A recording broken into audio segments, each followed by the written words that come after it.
Hey everybody, this month's roundup is brought to you by Primal the Awakening, which is an epic fantasy cooperative monster hunting boss battler that had a huge Kickstarter run a couple of years ago, and at the time I did a preview to give you an idea of what the gameplay is like. Now, the game is about to get its second printing. They're going to be accepting pre-orders soon, and so it seems like a good time to spend a few minutes giving you an idea of what do you get if you get the full game. So let's go on ahead and open this big gigantic beastie of a box. Oh, there is so much in here, folks. Oh my goodness. There we go. Bye-bye box cover.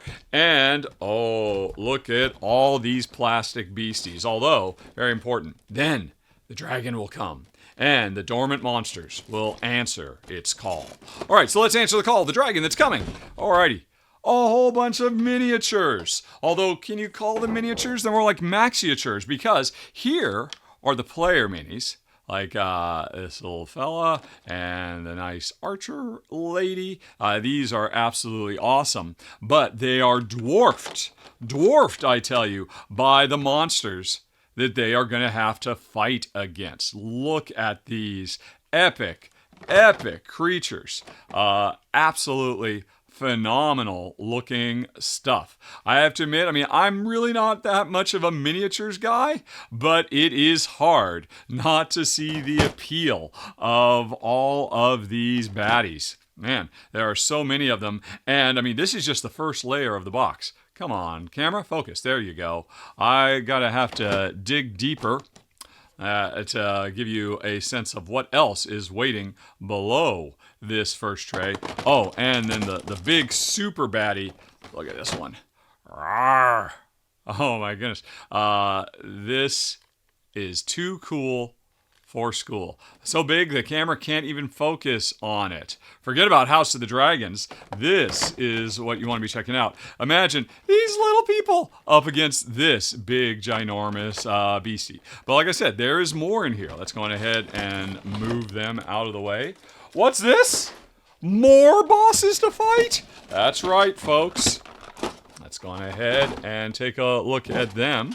Why, they're practically petite by comparison. But the thing is, each one of these creatures has its own deck of cards that drives its AI. And like I said, I demoed it in a preview when the game was crowdfunding. And to me, this has still got to be just about one of the best examples of enemy AI I've ever seen, because of the way the monsters don't just draw randomly from a deck and just attack, and you never know what you're going to get. They actually have, at any given time, 3 behavior cards that are face down, and the game warns you that depending on what you do, you might trigger a response from these monsters, and so you have to strategize around what it is you think they're going to do next based on their type of creature, their priority. Here's the board that you use for questing throughout the world to go on different adventures. Here is the player board that you fight them on. There are 4 quadrants. The bad guys, sit in the middle and rotate from place to place, chasing you around while you're constantly fighting against the clock.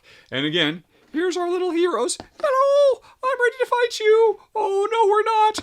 We've made a terrible mistake. What are we doing here? How are we possibly going to beat this thing? Let's see, what else have you got? Alrighty.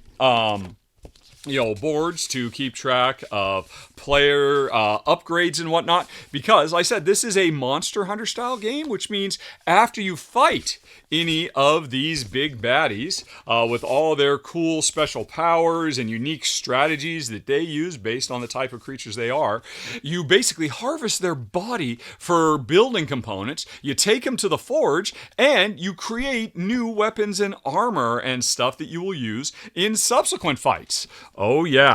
So the game actually has, first of all, it has a very, very big thorough rule book with lots of colorful pictures to give you an idea of everything you need to know. But it also has a big old story campaign that you can play through that takes you chapter after chapter as new monsters ravage the land, and we go out and be the heroes to save them and then level up between chapters. Now, the reality is you do not have to play through the campaign if you want. The game comes with a system where you can just jump to fighting any boss you want with any combination of player characters you want as well. And you have different difficulty levels and whatnot for them. But if you're going to be in it for the long haul, you've got all the different items and potions and weapons and armor that you can make based on what you have actually brought back from the fight. And you also keep track of your party's progress and your character progress doing that as well.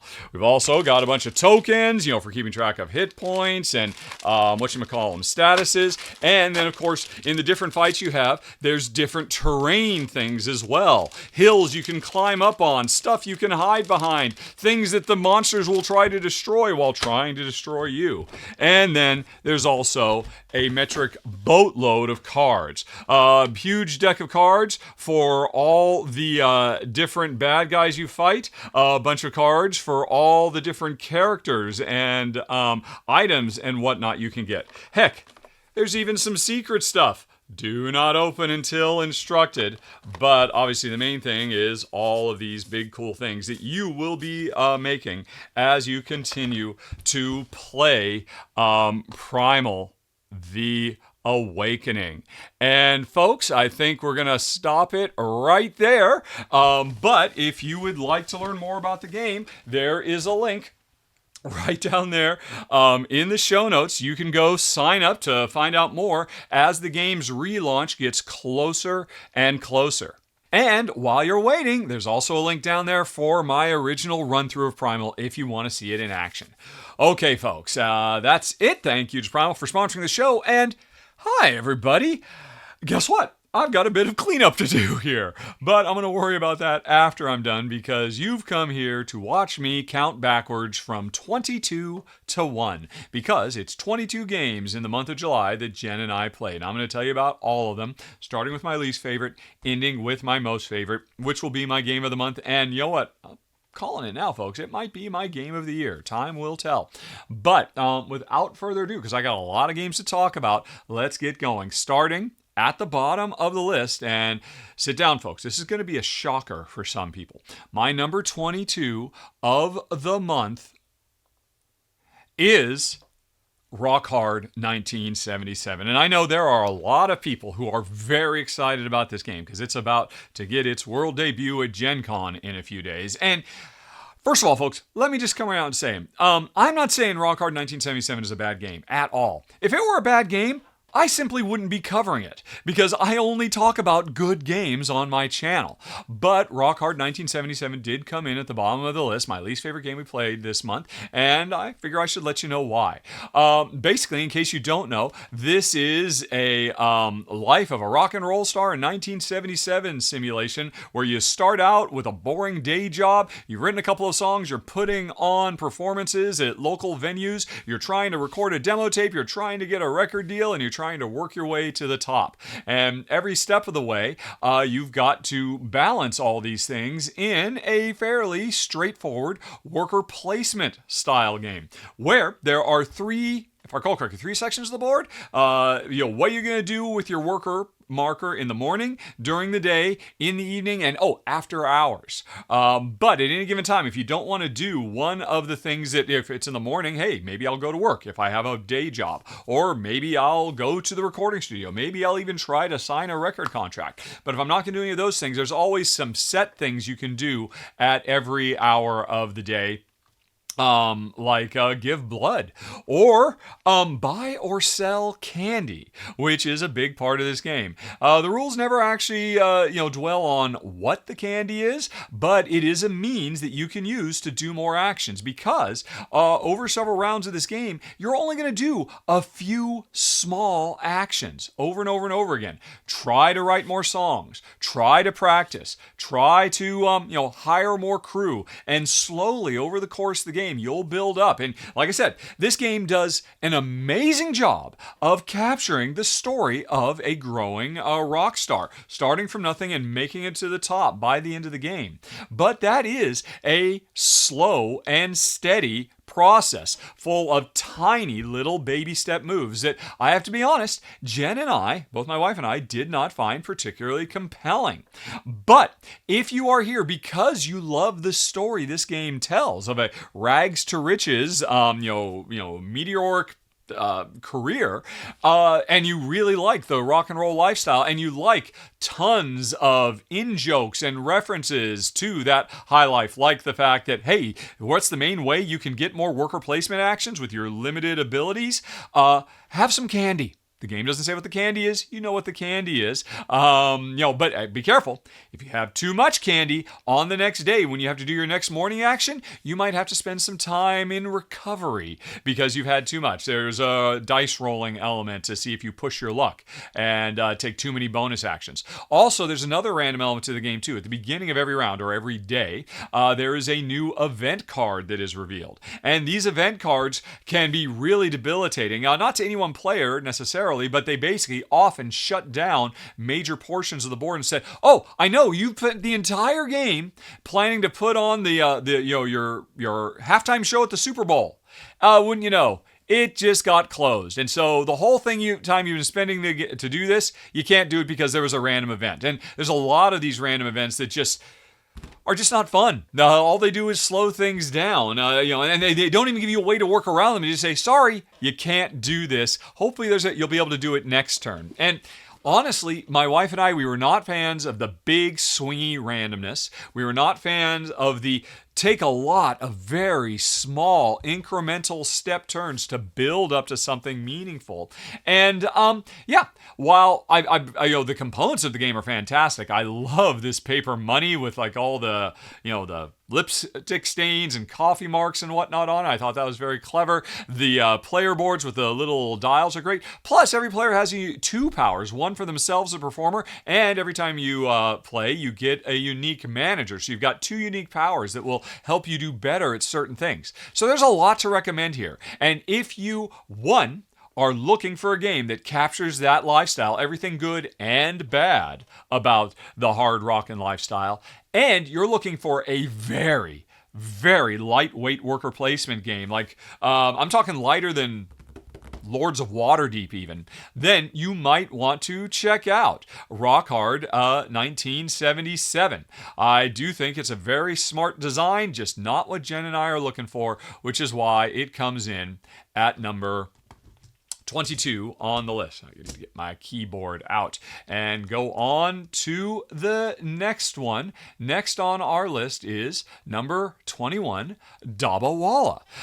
This is a new tile laying game from Queen Games, and it's got two halves to it basically, as it tells the lives of food delivery workers in, was it Mumbai? I think it's Mumbai if I recall correctly. There's actually quite a bit of interesting real-world cultural references to the Dabba Walla, how they actually work in real life, where they got started. It was really fascinating reading the rulebook for all those little tidbits. But you're not here for the thematic tidbits, you're here for the gameplay, right? Well, like I said, the game comes in two halves. The first half of the game, we are doing a rondelle style action to draft cards, and each one of these cards has two things on it. One, the cards will tell you what do you call it? Polyomino shape and color you will grab to add to your own little delivery cart. And you can see right here, here's a picture of a delivery cart. The thing is, these are tiny carts. And over the course of the first half of the game, you are going to stack all these polyominoes high, because it's only a 3x3 grid. So you fill up your first, you got to keep on building up. And I got to say, this half of the game, playing a rondelle to draft cards to, do tile laying, horizontal tiling is really satisfying. And Jen and I really enjoyed this half of the game quite a bit.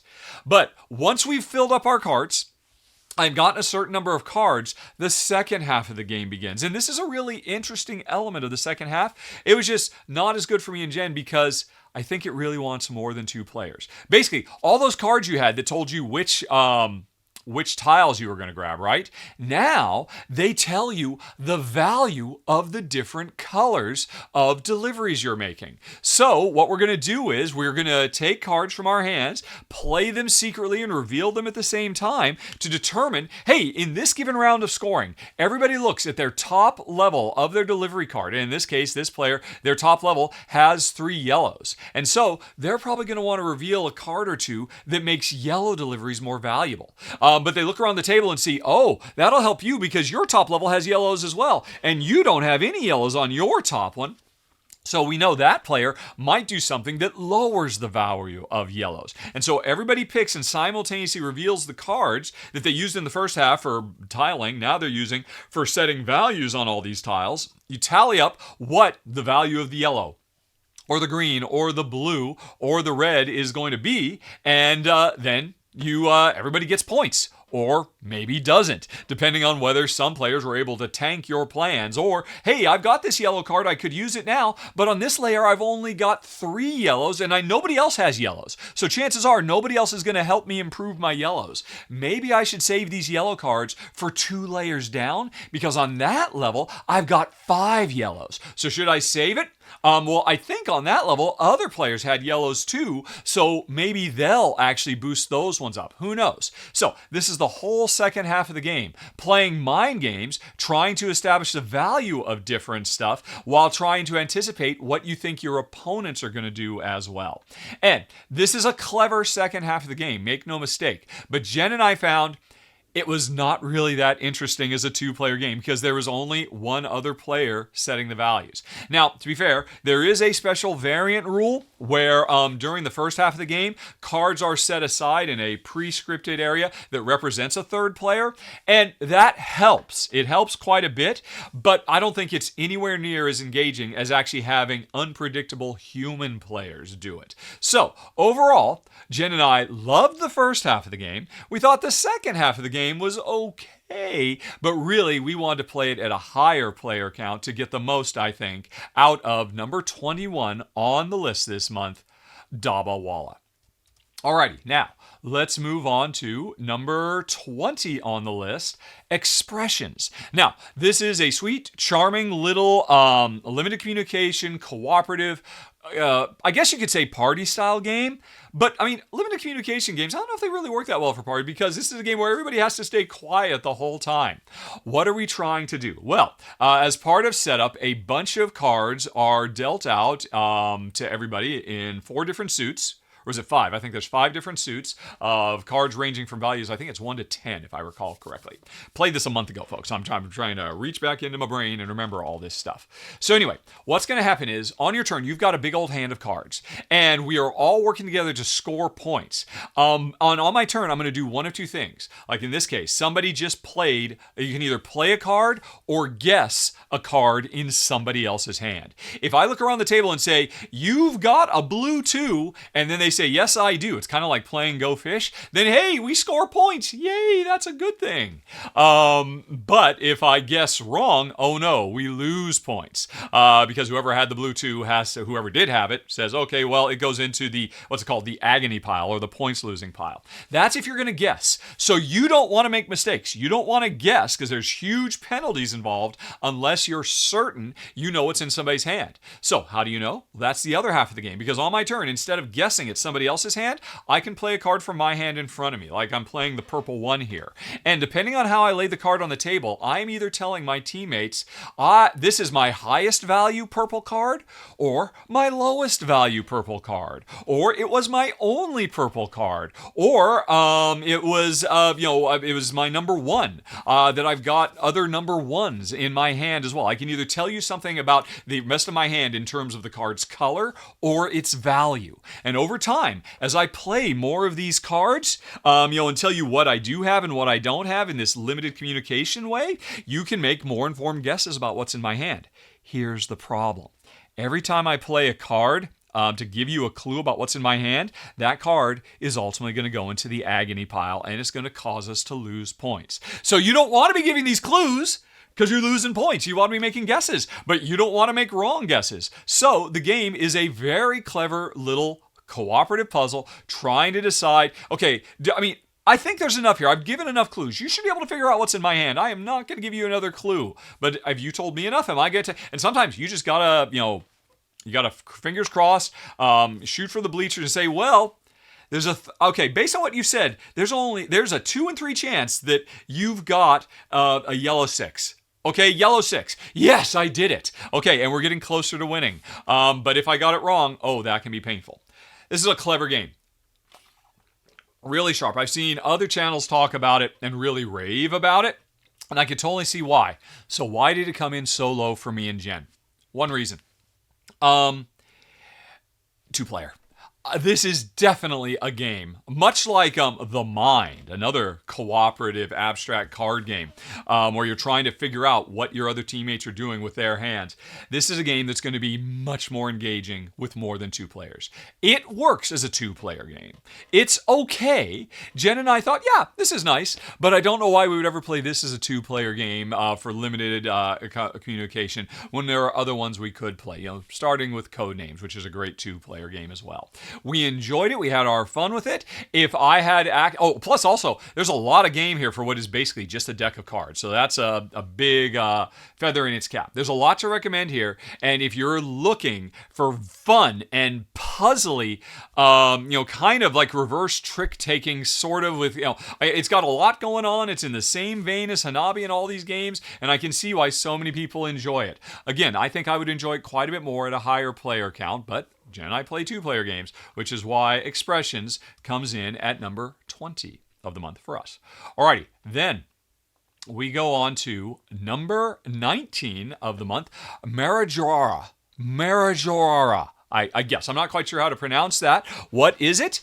This, first of all, is a game with amazing table presence. It's absolutely awesome. You open up the box, flip it out. The box itself becomes part of the gameplay. And you have this big old deck of dice. At the beginning of the game, it's full of all these dice. They're all numbered value 1. Right, all you can see right here in the video, we're a little bit later in the game and a bunch of dice have been claimed and other dice values have changed. How does that happen? Well, on your turn, what you're going to do is, usually, you are going to pick one die and use it to hopscotch, checkers style, over another die. And then that means you are going to claim the die for yourself that you skipped over, and the die that you use to do the hopscotch increases in value.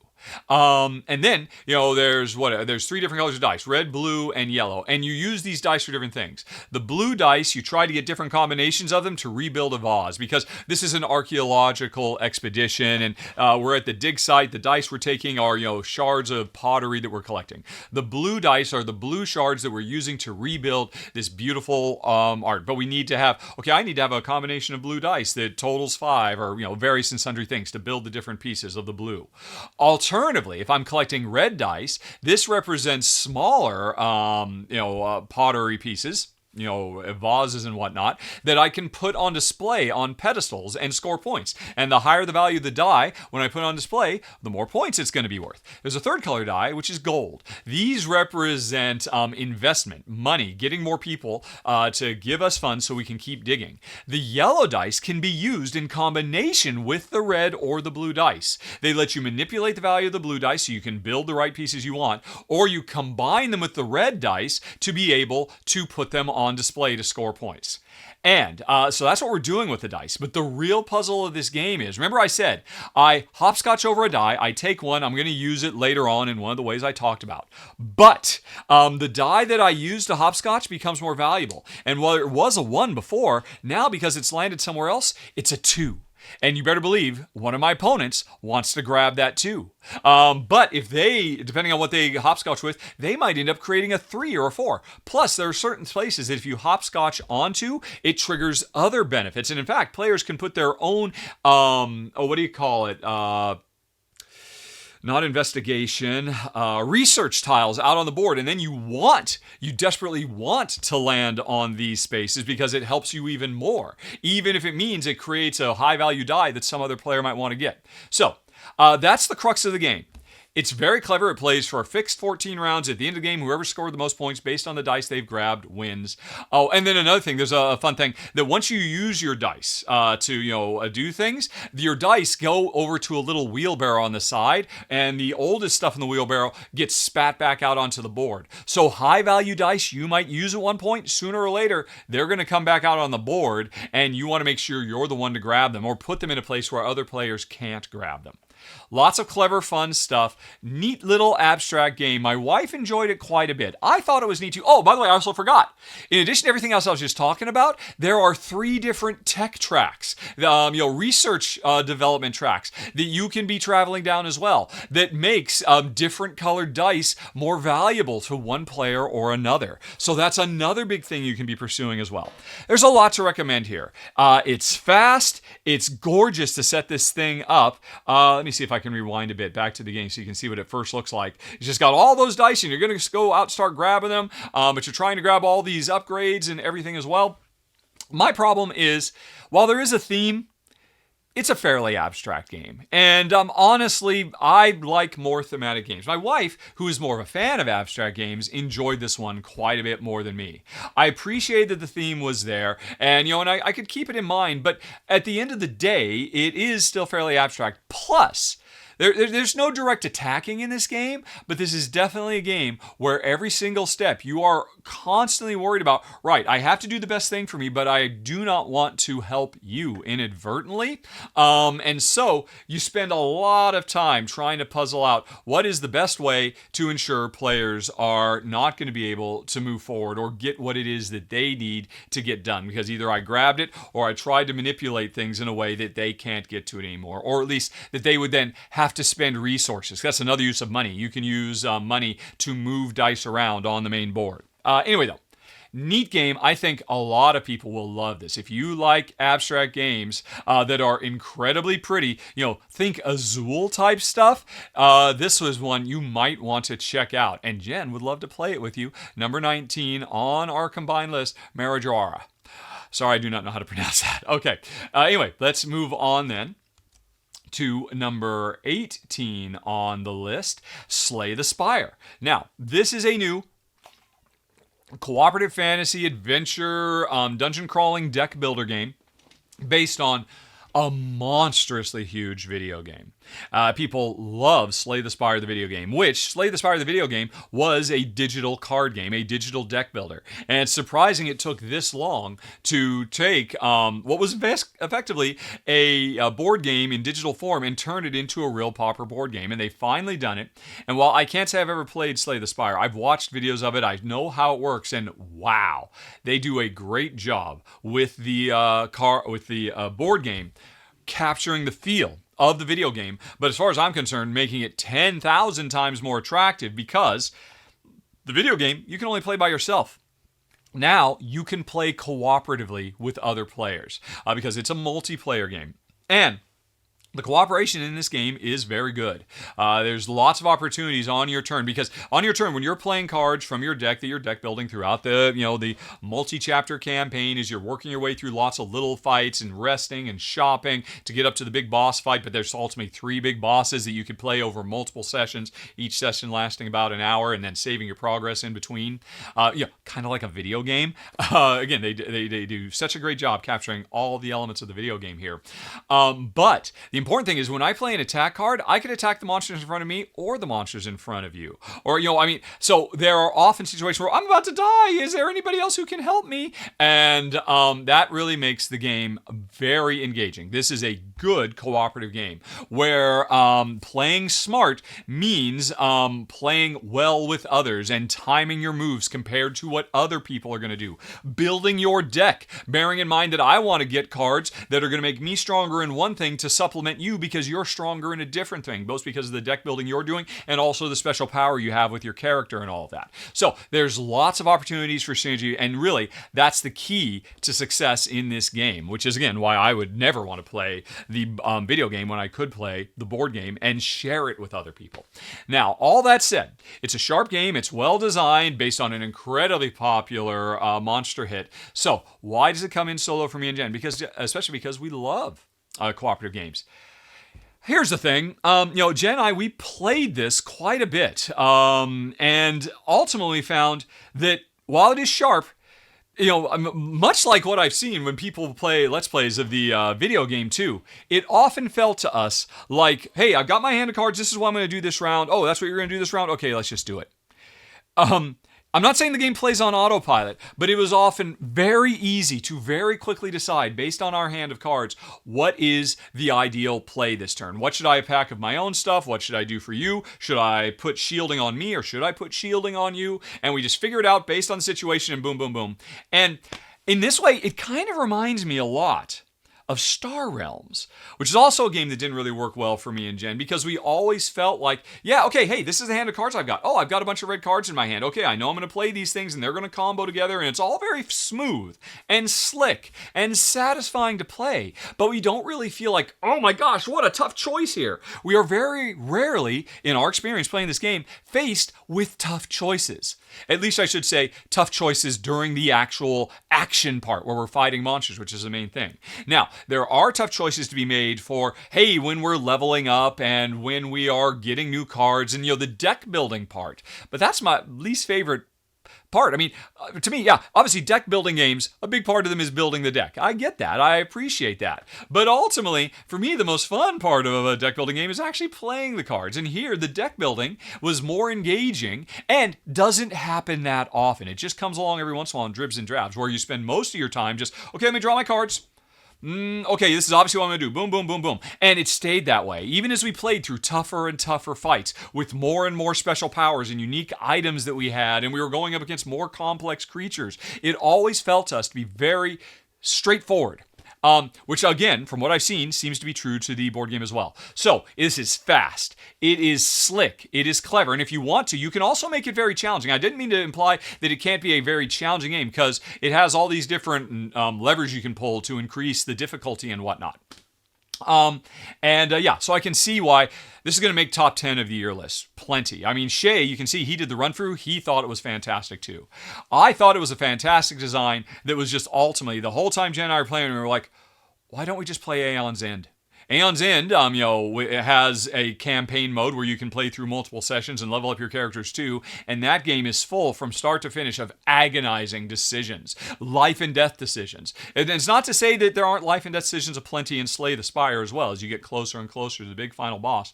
But at the end of the day, they never really made us like pull our hair out with, oh my gosh, what a Sophie's Choice we have here. It's just always like, oh, okay, let's do this. And it's just a fun, breezy, engaging time. Much like the video game. A lot of people are looking for that. It's not what Jen and I are looking for, which is why Slay the Spire came in at number 18. Beautifully designed, just not for me and Jen. But a lot of people out there love it.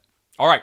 Now, let's move on to number 17 of the list, Gardlings. Now, I was very excited about this because it's from one of my favorite designers of all time, Christian Asman Osby. And, the guy behind, Revive and Santa Maria and Escape. Curse of the Temple. So many of my fave games of all time have been designed by Christian. And this is an interesting thing. He often teams up with other designers. This is the first time he teamed up with his daughter, Maria Osby, to design a game. And I think this is the most family-friendly gateway game he has ever made. This is not what I have come to expect from Christian. He makes big, crunchy, meaty games full of Euro-y, economic decisions and whatnot. But here, this is a very, very charming, sweet, fast-playing, push-your-luck domino game, basically. And I imagine it's going to be a big hit with families, a huge hit. And obviously, he designed it with his daughter. It is designed as a family-friendly tiling, not polyomino, because they're just straight-up dominoes. Here's how it works. At the beginning of the game, everybody's got a bag full of dominoes, these little cardboard tiles. And if you can see from the picture here, they're surrounded on all sides by fractions of gems. And what you do is, every round, you reach in the bag, you pull out a domino, and then you place it on your table in front of you, like dominoes, trying to expand your existing dominoes. Remember dominoes, you get out a 1-5 and okay, where am I going to put it? I'll extend the 1 with the 1, and now I've got two 1s next to each other and a 5 and a 3 on the other sides, or whatever it might be. And you just keep expanding. But what we're trying to match here is not numbers on traditional dominoes, but lots of different colored gems, and sometimes double gems, and sometimes blank spots. We have to match these things playing dominoes the way you normally would. And after you pull it and you figure out, where am I going to put this domino? And a lot of these dominoes have special powers on them that let you do all kinds of interesting things to manipulate your situation. You then decide, okay, am I going to stop and score my pile of dominoes I played, or am I going to push my luck, reach back into the bag, and pull out another one so I can get even more matched gems, as I'm trying to get more? Because when I eventually stop, the number of gems I've matched is how much gold I've got to spend to buy more powerful dominoes that cost 4, 7, 10, 14 gems.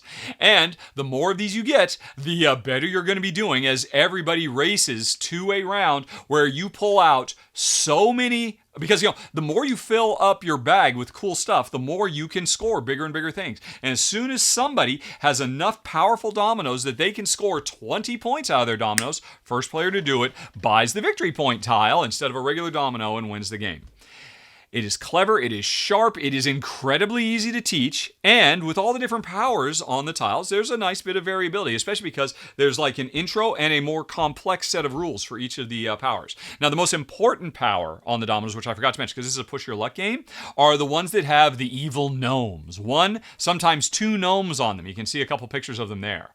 They're why you're pushing your luck, because if I recall correctly, if you go back into the bag and you'll pull out a 5th gnome, too bad, so sad. You busted. You're not going to get to place that domino. And of all the gems you made on your previous dominoes, the gnomes steal half of them.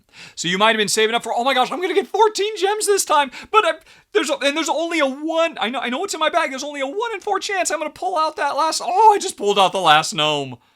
No.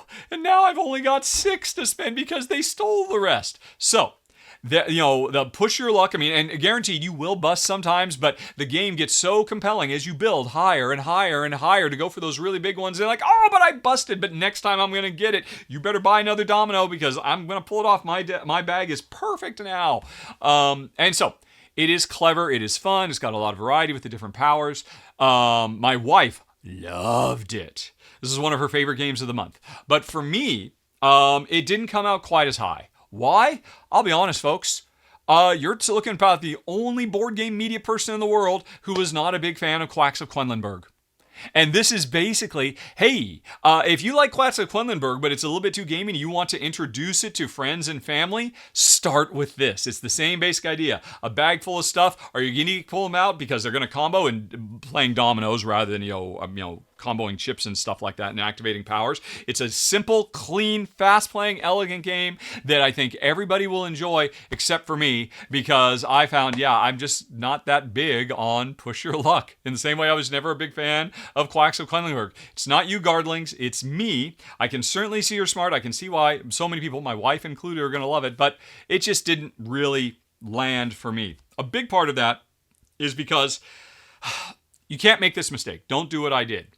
As I get more and more of these tiles, I started trying to memorize, not only what tiles do I have in my bag because of the different powers that I want to keep drawing until I get that, until I get that unicorn, or I get the puppy, or whatever it might be, the pig. I'm not coming out because I just need one more pig. That's like an alternate, an alternate set collection thing you can do. You could just drown your bag full of pigs, and if you get enough pigs, that can actually, so I just need one more.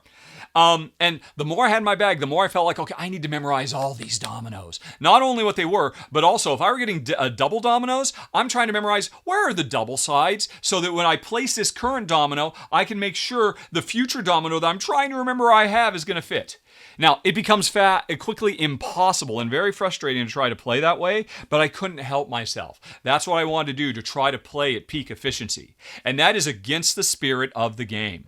You should not be trying to, because you can't memorize, but I always felt kind of frustrated, I gave up on trying to get the double, and then the double comes out. I'm personally, again, It wasn't so. I mean, I'm just not the biggest fan of the push your luck. Keep going, going, going until you find what you want. It's very rare that I've had a game where I really enjoy it quite a bit. And like I said, the high water mark of push your luck in the industry, Quacks of Clenenberg, was just not a big hit for me. My wife liked it. She loves Gardlings. If you like Quacks of Clenenberg and you're looking for a lighter game you can play with a broader group of people, but remember, there are the advanced rules that lighten up a little bit. Also, I've heard tell that there might be an expansion coming for it that makes it even crunchier, that adds some extra elements.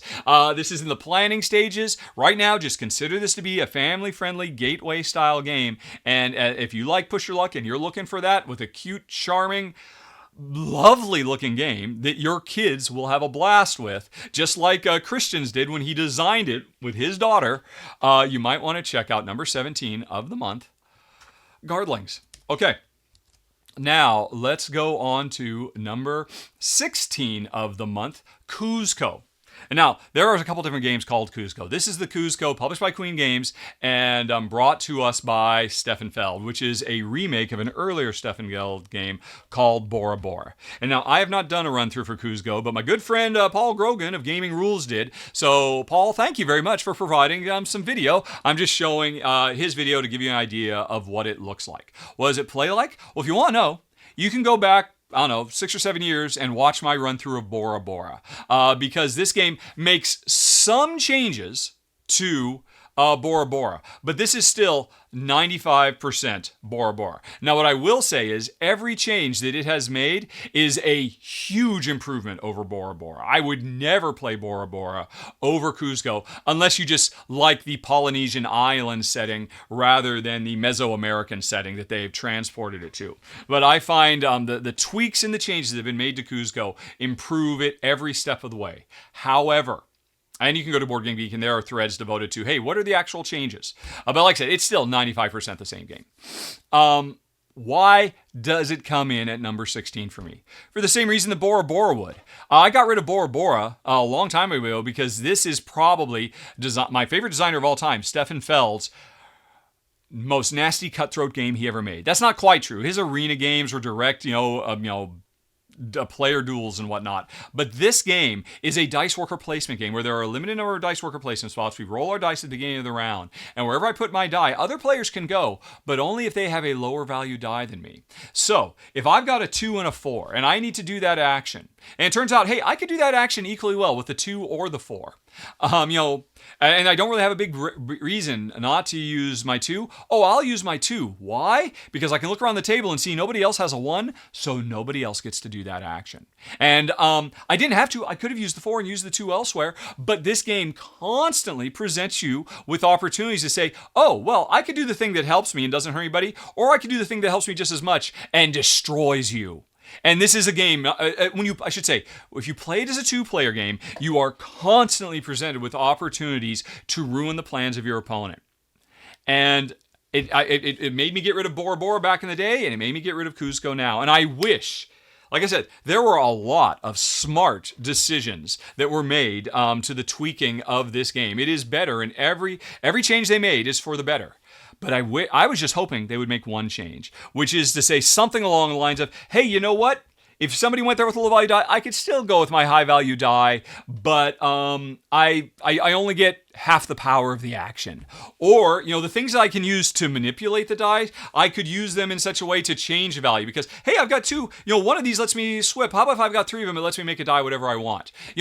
There's lots of ways they could have dulled the edge so that in a 2-player game, I'm not so heavily incentivized to ruin your game while pushing myself forward. That is what this game has always been. When it was Bora Bora, that's what it continues to be with Cuzco. So while I totally understand why for a lot of people this is Stefan Feld's greatest design ever, because it is really sharp, but now it is 10,000 times better than it was before. But even still, not good enough for me, and Cuzco comes in at number 16 of the month. Oh well. All right, let's move on to number 15 of the month, Cyberion, from designer Shady Torby. This is the latest in his Oniverse series of games that are really designed as solo games, but can also be played as 2-player games. And I've after the last couple I played, this one I've only tried as a solo. I haven't tried as a two-player because in the early days of the Oniverse games, I often felt that, oh, this is better as a two-player game than a one-player game. But the last few games, they still work well as two-player, but I don't think they're a reason enough to get the game as a two-player experience compared to some of his earlier games. I felt this way on on Natillion. I felt this way on, I'm trying to remember what the last one was. Arion, I think, was the last great two-player game in the Oniverse series. And Cyberion is a great game, but just really, you want to get this as a solo game. Yeah, if you got it and you got somebody you want to play with, sure, play as a two-player game, but it's just not going to be as compelling as they used to be. But I've spent all this time talking about 1 versus 2. What is it? In this game, we're occupying or operating a robot factory. And it turns out the thing is broken down, and we are trying to build robots as fast as we can so we can use the robots to get the factory back up and running again. I think it is like all the Oniverse games, Stellarion. Stellarion was the previous one I played, which I thought, oh, this is a great solo game, but so-so as a two-player game. But anyway, we are using dice. Oh, I'm sorry, no, not using dice. Now I'm getting them mixed up with the other ones. Hold on a second. I've played all the Oniverse games and they start to, get mixed up in my head. Okay, here it is. Right. I don't know why I forgot. Folks, here's the video of me actually playing it as a solo game, as part of my monthly Rahdo Reckless. Did you know, folks, that if you support the show financially at patreon.com/Rahdo, you can get exclusive videos like me doing a solo run-through of Marajoara, Tori, and Cyberion. Anyway, though, this was a game, right, we're trying to repair the machines in the factory. We've got robots. Every round, we're going to draw 5 robots from the deck. And what we're hoping is that there are different robots of, different types that are needed to repair the broken down machines. And we can basically spend the cards that we've drawn, it's kind of like our hand of cards, to repair machines and score points. And now the big source of friction in this game is if you don't repair at least one machine every round, you lose. So every round, we're always having to make sure we've got cards, and we're only drawing 5 every turn randomly from a preset deck of cards that we need the right combos to repair the right machines. So the tricky thing is each one of these robots, we can use them to repair, or we can discard them to activate their special robot powers that let us do all kinds of stuff, like, for instance, drawing other cards because we're desperate to get something, or just, digging through the deck and figuring out, oh, let's just stack the deck so it'll give us what we need when we need it. But there are other things, like taking cards that we can't use right now and storing them in a storage room, which is below the main line. And so then on a future turn where normally we only have 5, hey, in this case, I just stored a bunch, and now I've got 9. That's going to up my chances significantly of being able to repair at least 1, hey, maybe if I'm lucky, 2 of the machines that we're constantly having to stay one step ahead of and keep repairing. Because if we don't, we lose. Also, the more machines we repair, those become resources we can use to upgrade the different powers of the 5 types of robots. So we can become better at storing things, or better at recalling things, or, all the 5 different powers they are. So you really start investing in different types of powers, but then every time that means you draw a card that has a really cool, super strong power on it because you've leveled that power up. You want to use it for that power. You don't want to use it repairing a machine, but sometimes that's what you got to do. You've got to make those tough choices, or just say, okay, I'm going to use this for the thing, and I'm going to hope I can draw some more cards, but if I don't, we could lose right here. It's clever. It's sharp. There's some really, really nice gambling elements to it, and it's really satisfying because every time you play, again, there are 5 different powers. You're probably going to level up one of them, maybe 2 of them to like the high extreme and make a couple of them really good, but it's going to be different every time you play based on the order of the way things come out. Plus, like all Oniverse games, it's going to be unique every time you play because the game comes with like half a dozen different little mini expansions you can turn on or off, like making giga robots or having additional broken down machines, all kinds of stuff. Baby robots that the regular robots, if you get pairs of them, will give birth to baby robots and stuff like that. It's charming. It's an excellent solo game, exactly like every other Oniverse game behind it. And the only reason it doesn't rate higher for me is because I'm not a solo gamer at heart. And the 2-player game, I thought, worked okay, but nowhere near as good as, say, they did in the old days. So I'm rating it at very high for me as a solo game at number 15 of the month, Cyberion. All right, now let's go on to number 14 of the month, Grinivil. Now, this game is something special, folks. You need to be watching for it. It's going to start crowdfunding, I think, in October, probably sometime after Essen Spiel. But I got a way early copy of it, and I've already filmed a run-through for it. And I've already shared that run-through with backers of the show, people who support the show on Patreon. I've already gotten a chance to see this. Paul, my goof checker, has watched it, and it's like his number one most anticipated game of the year now, watching it in play. And let me try to tell you why. But wait until October. You'll get to see my sponsored preview of it to get a better idea. What is it? Well, players are competing to provide the most do the best job, I should say, of helping the small town of Grinivil grow and become, prosperous by, surveying land, laying the foundation of residential and commercial and government buildings, building on what other players have already done. That's a big part of this game. Generally speaking, if I start building a building, some other player is going to finish it. And then we have kind of shared ownership of that building. But because I started it, when you finish it, you've got to pay me. Also, you got to pay me if you're building it on my land, whether you started, et cetera, et cetera. But there's not just me and you. There is actually the city council of Grinivil, who is also contributing to the growth and building of the town too. So even if players try to take a break from things, things are still getting built. And when this city council lays the ground floor of a building, then everybody wants to rush in and build the second floor so that they can get some benefits. But how do those benefits manifest? Well, everybody has a handful, and you can earn more cards representing potential residents of the town who want to move in. But they have certain needs. I want a house that's in a beautified area that is close to a cafe and a school. And I won't move in if you don't provide that. So everybody's got their own secret goals of what it is they're trying to make the city look like so they can score these cards, which is where most of the where you get most of your points. Here's the trick, folks. If I do find a house that I can move somebody into, and it's that example I just said, hey, they need to have a school nearby and they also want a cafe. I could play this card. I'll get some benefits, some money, some points for being the one to move it in and increase the prosperity of the town.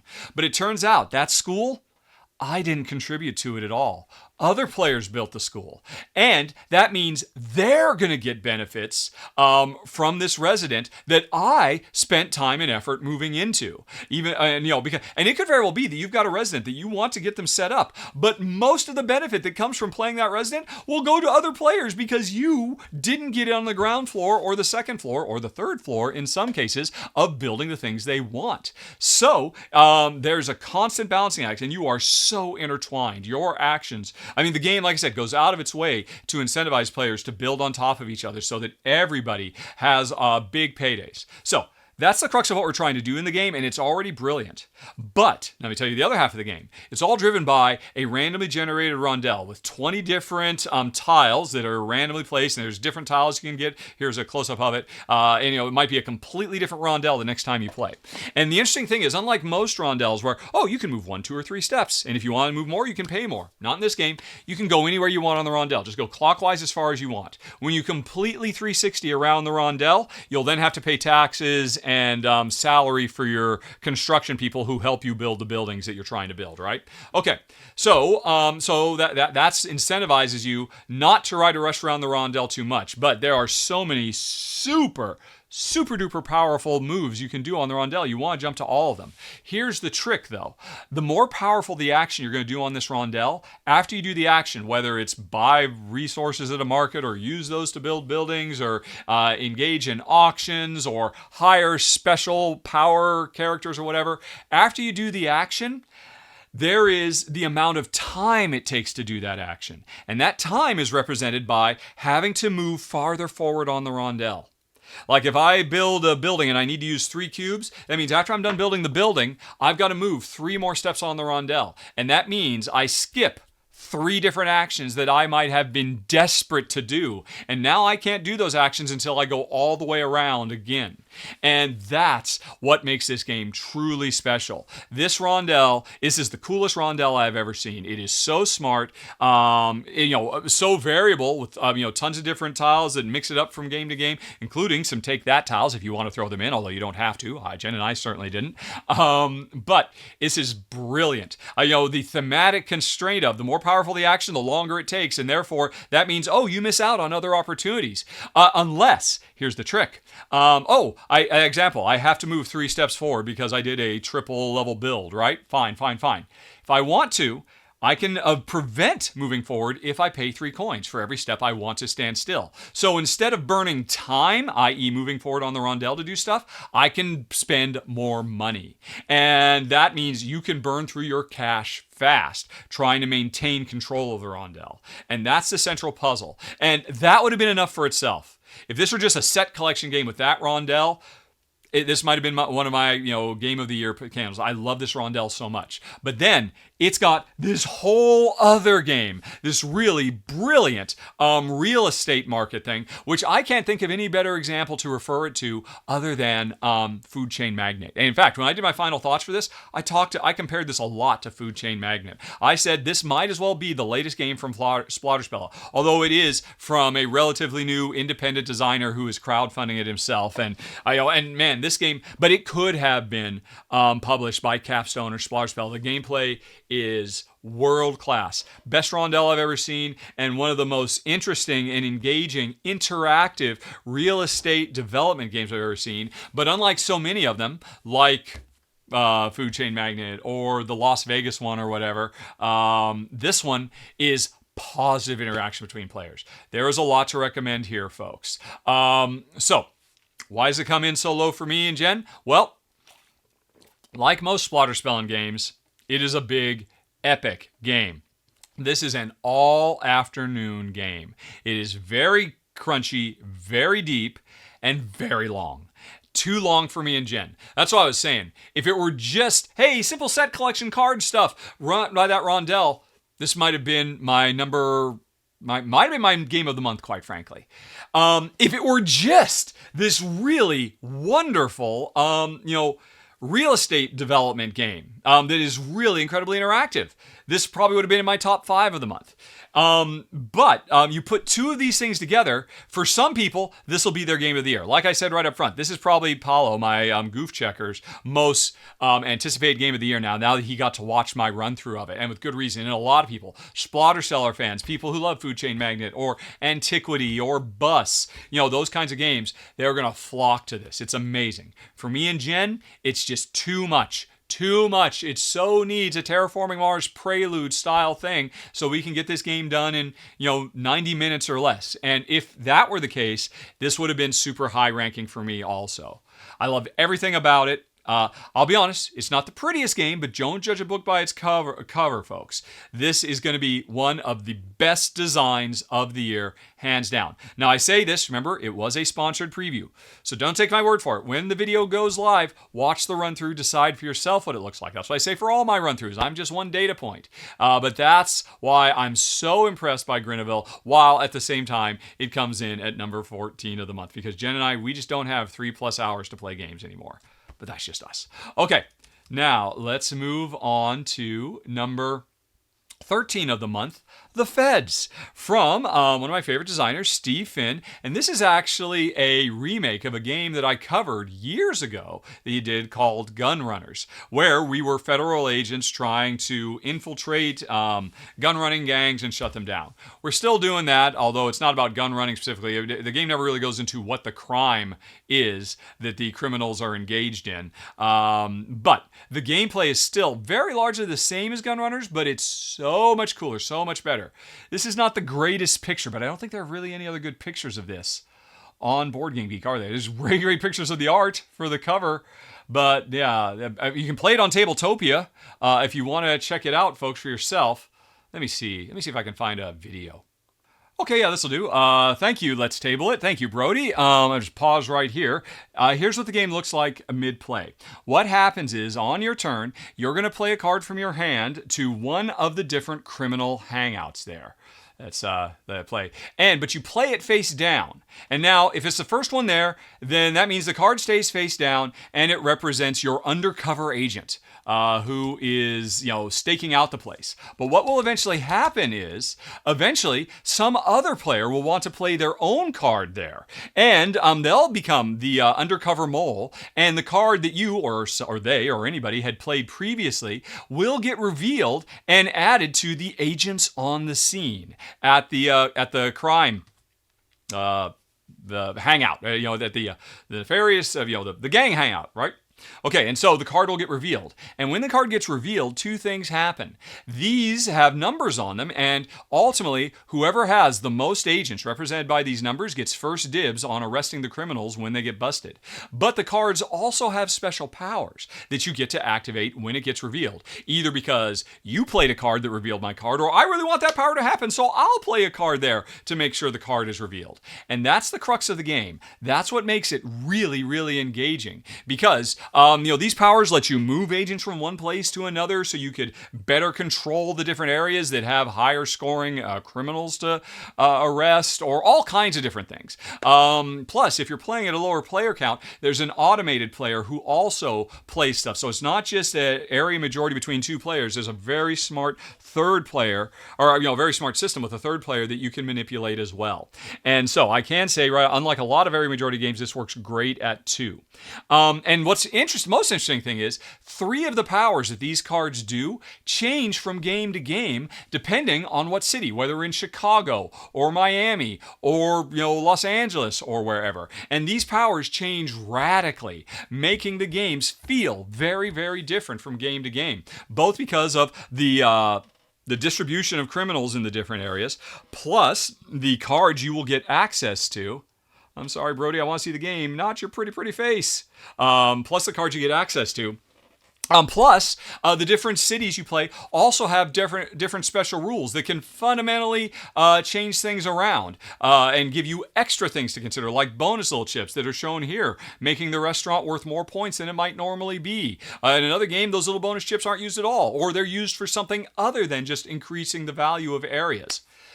This game is brilliant. I thought it was very, very sharp back when I played it as Gunrunners, and I think it is even better now. There is so much more. Gunrunners was just kind of like a pre-alpha version of the game, and now the full game experience is here with so much variability, so much replayability baked in with all of these changing powers. And, the production quality is much, much nicer as well. We're not just chasing after cubes. There's all the different little, color things that represent the different levels of gangsters that are worth different points, depending, because of the set collection element of the game too. Anyway, long story short, The Feds is super duper sharp. I liked it a lot. Jen also liked it, but she found it a little frustrating because so much of this game is mind games. I'll play a card face down knowing that I know you're going to play over there, because I know that's the most valuable place, and you are planning on and you haven't gotten in there, and you're going to try to get there, to at least get second or third place there, right? So I'm going to play a card here knowing you're going to go there, and I've laid a trap for you. I'm waiting for you to reveal that card. But then you might not reveal that card for quite a while. Now time's running out. I'm even going to be able to because you found other ways. You found other powers to be able to move things in there. And like, oh man, do I have to reveal my own trap to get that thing in play? There's so much fun. So many mind games. That's just not my wife's bag. She just wants to play her own game. She doesn't want to have to think about what it is I'm doing. But that's the beauty of this game, that you're so often trying to be one step ahead of your opponent. Right. What'll happen if I reveal that card? That's their card. What is it? What cards have I seen that they've played? Or, what might they do? Am I going to take the gamble? Let's see what happens. Phew, I was worried about nothing. That's a nothing card. My card is 10 times better than that. So many fun things. Really clever. Very impressive. If it were me, I'd be ranking it much higher, but I'm taking my wife into account. And so the Feds, for people who don't like mind games, comes in at number 13 of the month. Okay, now let's move on to Tori, Endangered Species, which I actually kind of feel bad even talking about this one, because this game is going to be all but impossible for you to get your hands on. Had a very, very small print run a few years ago. I finally got my copy to the table, and I really enjoyed it quite a bit, as did my wife, Jen. This game is a perfect co-op to use in classrooms to introduce students to the idea of, the food web, of how species rely on the existence of other species, and one species going extinct can cause an entire ecosystem to fail through a catastrophic chain reaction, because that's what can happen on the island of Tori.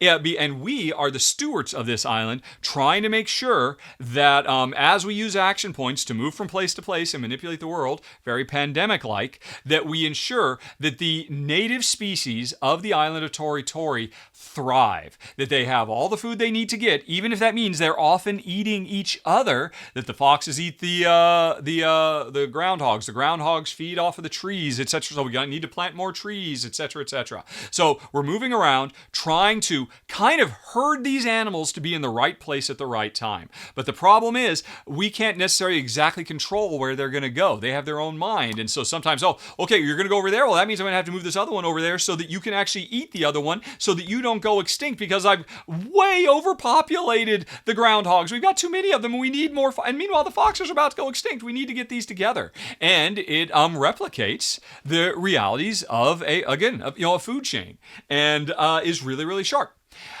So the theme is great, but I love the mechanisms for it too. The way it works is, as part of setup, you have, 6 cards over on the left. And after a player takes their turns, you roll 2 dice, which are going to activate 2 of those cards over on the left. And those 2 cards are going to either be a sector on the island or a particular type of animal or something. It says, hey, activate everything in that sector, or activate every type of animal of that type, or whatever it might be.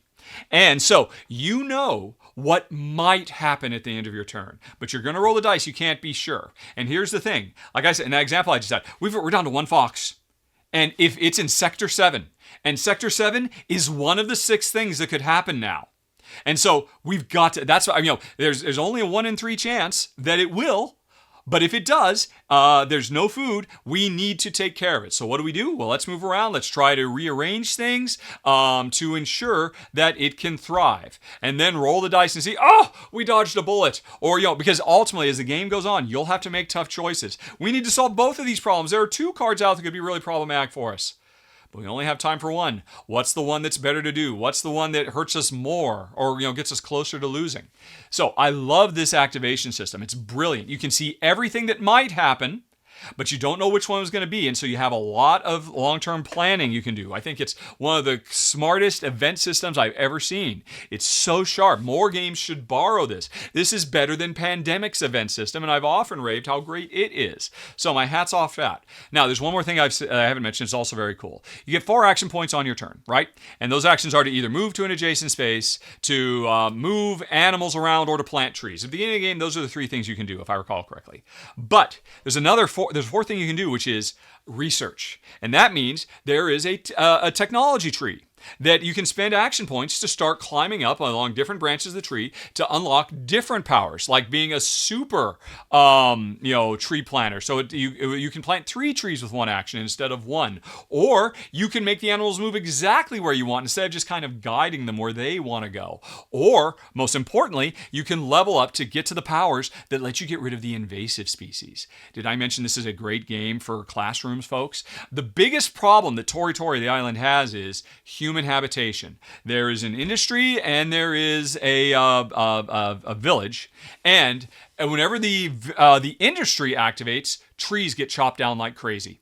And the more trees are down, the more invasive weeds can start to spread and strangle all the other trees that weren't chopped down. And whenever the village activates, they bring more invasive animals, cats specifically. And those cats will spread and eat and totally mess with the ecosystem. And so we need to spend time not only doing everything I just described before, but also leveling up our abilities so we can deal with these invasive species, because we can't win until we wipe them all off the island without any species going extinct. It's great. And there's a lot of replayability every time you play. You've got, the random assortment of stuff. You do have a preset island every single time you play. But that's okay. Just the order that things are going to hit, I think, does a good enough job of, giving you the game lots of replayability. So all this makes it sound amazing, doesn't it? And it is. It's fantastic. So why is it coming at number 12 for me and Jen? Well, as I said, this is a game that's great for classrooms.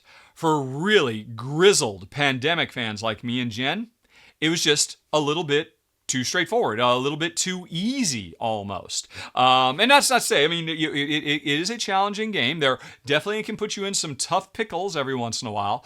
But for the most part, we just didn't, it's not as deep as a pandemic or a pandemic legacy with half a dozen expansions turned on. This is designed for new gamers, for novices, and I think for that, it does an amazing job. And I highly recommend it, even if I'm very sad to say you'll never be able to get your hands on it. But so I put this here, not necessarily for you, just, board game geeks who watch this, but for the board game publishers out there who watch my videos. You are missing out on a gold mine. Right now, we are in a golden age. I mean, Daybreak just won the Spiel des Jahres, right? There are right now games all about ecosystems and ecology, and the message of trying to actually undo the damage we do to our planet are super hot right now. And this is one of the best ones I've ever played. And with a little bit of work, it could still stay as a really great thing to use as a gateway game. But if there were some unique player powers, there was some extra stuff thrown in to also ratchet up the depth and complexity. I mean, for me and Jen, it just needs an expansion. It needs a little bit more to push us harder and be a bit crunchier. It's great as it is. Some publishers, you are fools not to get in touch with the original developers of this and pick it up for wider distribution, because the core gameplay here is some of the best I've ever seen. It's right now in its current state, it's a great gateway game, and it could be so much more. And I hope somebody picks it up so that this could have been my second or third of the month instead of number 12, Tori, Endangered Species. Alrighty, now let's move on to number 11, AI Space Puzzle. This is a very cool little cooperative, limited communication game. It's such a great time to be a fan of limited communication co-ops. I mean, Hanabi got it kicked off years ago, and now we're getting dozens of great ones every year because it's such a great idea. It's such a great way to fight the fundamental problem of co-ops, the alpha gamer who tries to lord over everybody. Well, if everybody can't talk, only except with special rules, co-ops become very, very cool. Because you still have to work together, you just have to find interesting ways to do it. And this has got to be one of the most clever approaches to limited communication I've ever seen. Why? Because we are on a spaceship. We're a bunch of astronauts. Well, actually, most of the players are astronauts on the spaceship. One player is the AI running the station. And the AI has malfunctioned. It can no longer sing Daisy, Daisy, give me your answer, do properly. And so the AI player knows what must be done. They've got a secret card hidden behind a shield that says these color astronauts have to be in these spaces with these tools. And if you can do that, we can fix the problem and we won't die in the cold vacuum of space, or the hot vacuum of space, depending on how you want to look at it. But the AI can't communicate. Can't say, hey, blue astronaut, take the number 3 die and the yellow key and go to that space. You can't do it. So what do? Well, as part of setup for whichever mission you're playing, and like, the Crew, which was, a really cool limited communication cooperative trick-taking game. It came with a whole ton of missions that kind of tell a story. This thing does the same. There's a whole different bunch of missions. And the mission parameters you've got when you're playing say, well, pick a card. So you can play the same mission over and over again because you'll always have a different target card of what you're trying to do. The mission parameters will say, what icons, taken from a big collection of chits, can you use to speak? And so like in this one, this is the first one, so it's an easy one. You have a lot of different icons, but you'll notice no icons referring to color. So this is a really easy one. They get very hard because the AI player can't speak at all, can only take the tokens they've got. Their mission says, how many can you play in a certain turn? Oh, I can only play, I have a lot of different tokens, but I can only play 3 at a time. And we only have 10 turns to do this before time runs out. Right, so what 3 random icons am I going to put out there trying to communicate to the human players, right, you've got to stand there with this, you've got to stand there with that, you've got to stand there with the other. And so basically what you're doing is you're creating your own pictographic language using symbols like an X and an arrow and a magnifying glass and colors and symbols and all kinds of stuff. You could lay these things out next to each other to try to recreate the randomly generated board we're in. And hopefully they will intuit, oh, he's talking about the northeast, the northwest, and the southeast space. He wants us to be in those 4 corners. Okay, well, who's going to go where? Oh, he didn't use any color. Right, because he can only play 3. But the thing is, once the human players are done and trying to interpret what the AI player did, the AI player got to hear everything the humans talked about, and then they get to say, okay, well, now I'll use my same tokens and try to tell you something else. Okay, all right, that was good actually, but they're in the wrong space. So I'm going to try to do something. I'm going to represent the things that are on the space they're on and the arrow, and I'm going to point the arrow to the right to say the person in this space has to go to the right. And now hopefully they'll understand that because I can't verbalize it. I just have to come up with a way to communicate it with a bunch of symbols. And then they've got to figure it out. And we figure it out or we run out of time and we try again. We randomize the board, get a new layout, we get a new thing, and even we can play the same mission again. We can play the same mission 100 times and it'll be different every time. Now, like a lot of these games, the more you play it, players will start to develop, kind of like shorthand. Okay, well, when they lay them this way, when you stack thing on top of thing, last time he did that, he means this. He probably means this again. We'll start to develop a communal language that we can use. And that's great because then that means you go to the harder missions where you've got fewer tokens or special rules that change the way the game works from game to game depending on what mission you're playing. So there is a lot. And this game, both Jen and I were blown away. It is absolutely brilliant. One of the most clever approaches to cooperative limited communication I've ever seen. With just a handful of components, they do so much. And I really liked it a lot. My wife was ready to throw it off a roof. Not because she didn't recognize it was brilliant, but because she really struggled with this. She struggled with trying to communicate in a way that I could understand. When she was the AI, she struggled trying to understand it's just like this game requires really big leaps of logic and luck and trying to figure out, reading between the lines. Okay, literally, all you did was you took the 2 tiles and you reversed their position. I clearly don't understand what you mean by this, but you are just screaming, why did I do this? It's because of the, and my wife found it very frustrating. Me, I was bouncing off the wall, inventing new ways to communicate. I mean, something that as a species we haven't done for a long time. I absolutely adored it. Now, I should say though, that in spite of my wife's frustration with it, she said, yeah, I'll keep playing this thing because I want to get better. Because this game is something that will rewire your brain to think in completely different ways. And it's got a lot of just infinite replayability based in with the randomly generated maps and all the different missions and whatnot. It's really one of the smartest designs I have seen. So clever. If you're the right type of player for it, you are going to love it. It's number 11 of the month. AI Space Puzzle. Alrighty, now let's move on to number 10 of the month. Loot, which is loot, as in, pillage and loot, because we're playing Vikings, but with 3 O's, L-O-O-T, because I love the logo where the O's look like the shield on the side of a Viking ship. Anyway, though, this is a game of Viking pillaging, although the rules are very clear to point out that we have come to a land where there is nobody. There are no native people. They've all left. So all we're doing is just picking up the pieces. So it stays away from kind of the darker side, shall we say, of Viking conquest.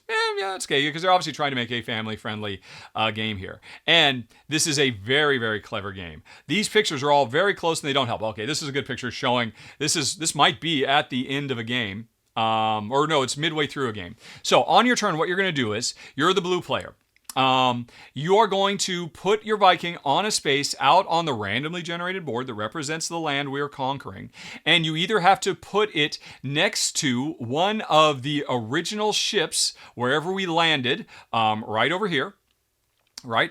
or you have to put it next to another Viking someplace else. So, in this picture, we can see, hey, first player off the ship was the blue, and then the next player off the ship was the yellow, and they decided to go there instead of one of these other things. And then, well, it looks like red either went that way or that way. Let's say red went that way. And then the gray player went over there, and then the blue player went over there. And meanwhile, at some point, red said, I'm going to keep coming over here because you can see, hey, one of the things that's over here is a castle. How do you capture a castle? You have to have 4 of your people either adjacent to the castle or, kind of snaking their way to it. Here's a group of 4. They took the castle. That means the red player took one of these castle tiles. And but in the meantime, when the blue player got off the boat and landed right there, they just grabbed some sheep, or this player grabbed some lumber, or this player grabbed some gold or whatever. So every time you put a Viking out, you're getting something immediately, and you're also trying to get the right combination of Vikings on the main board to be able to do other things like sack castles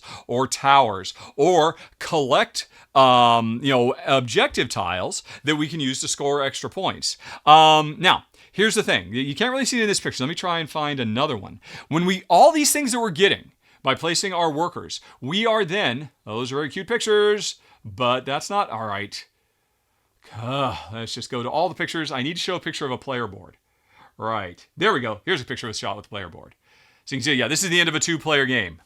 So as, I'm going to assume this is the yellow player, was going along and grabbing all these things, you transport them to your fiefdom back home. All the sheep tiles you picked up, or the houses that you conquered. They're the easiest things to conquer. Or the gold you got, or the trees. And when you bring them back to your board, you can put them wherever you want on your board. But what you're trying to do is, there are certain tiles that when you get them, they say, hey, I need to be surrounded by these sorts of things.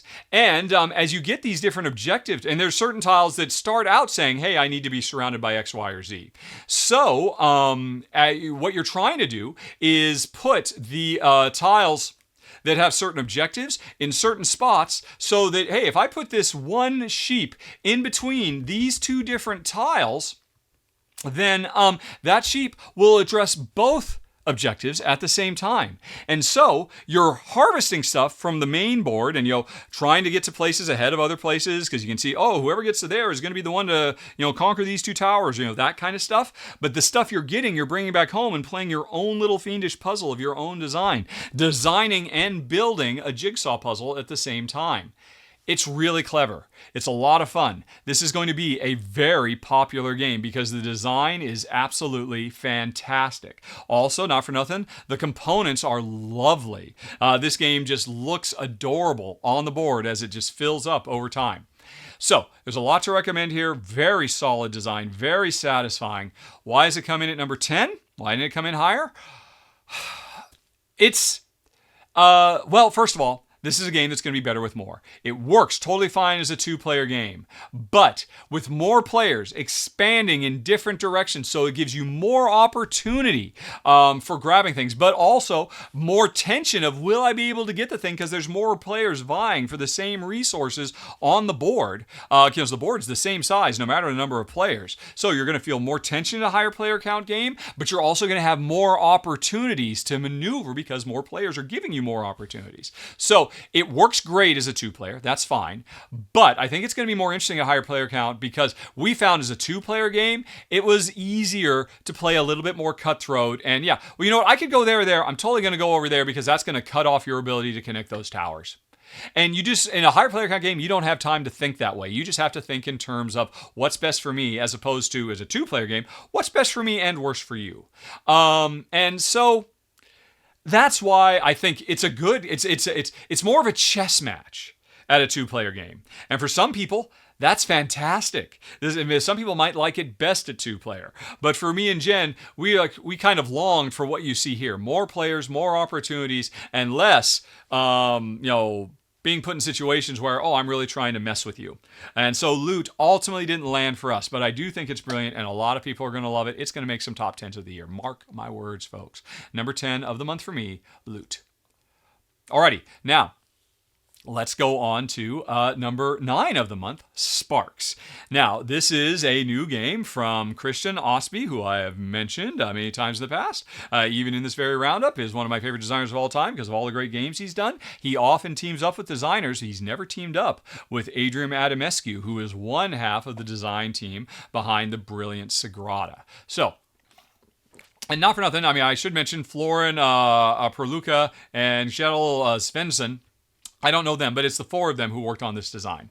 But really, I was coming in for Christian and Adrian because I wanted to see what they came up with. Plus, I really love the subject matter of players running a robot building factory and drafting dice to use them either to upgrade our factory. I don't think there's any pictures here, are there?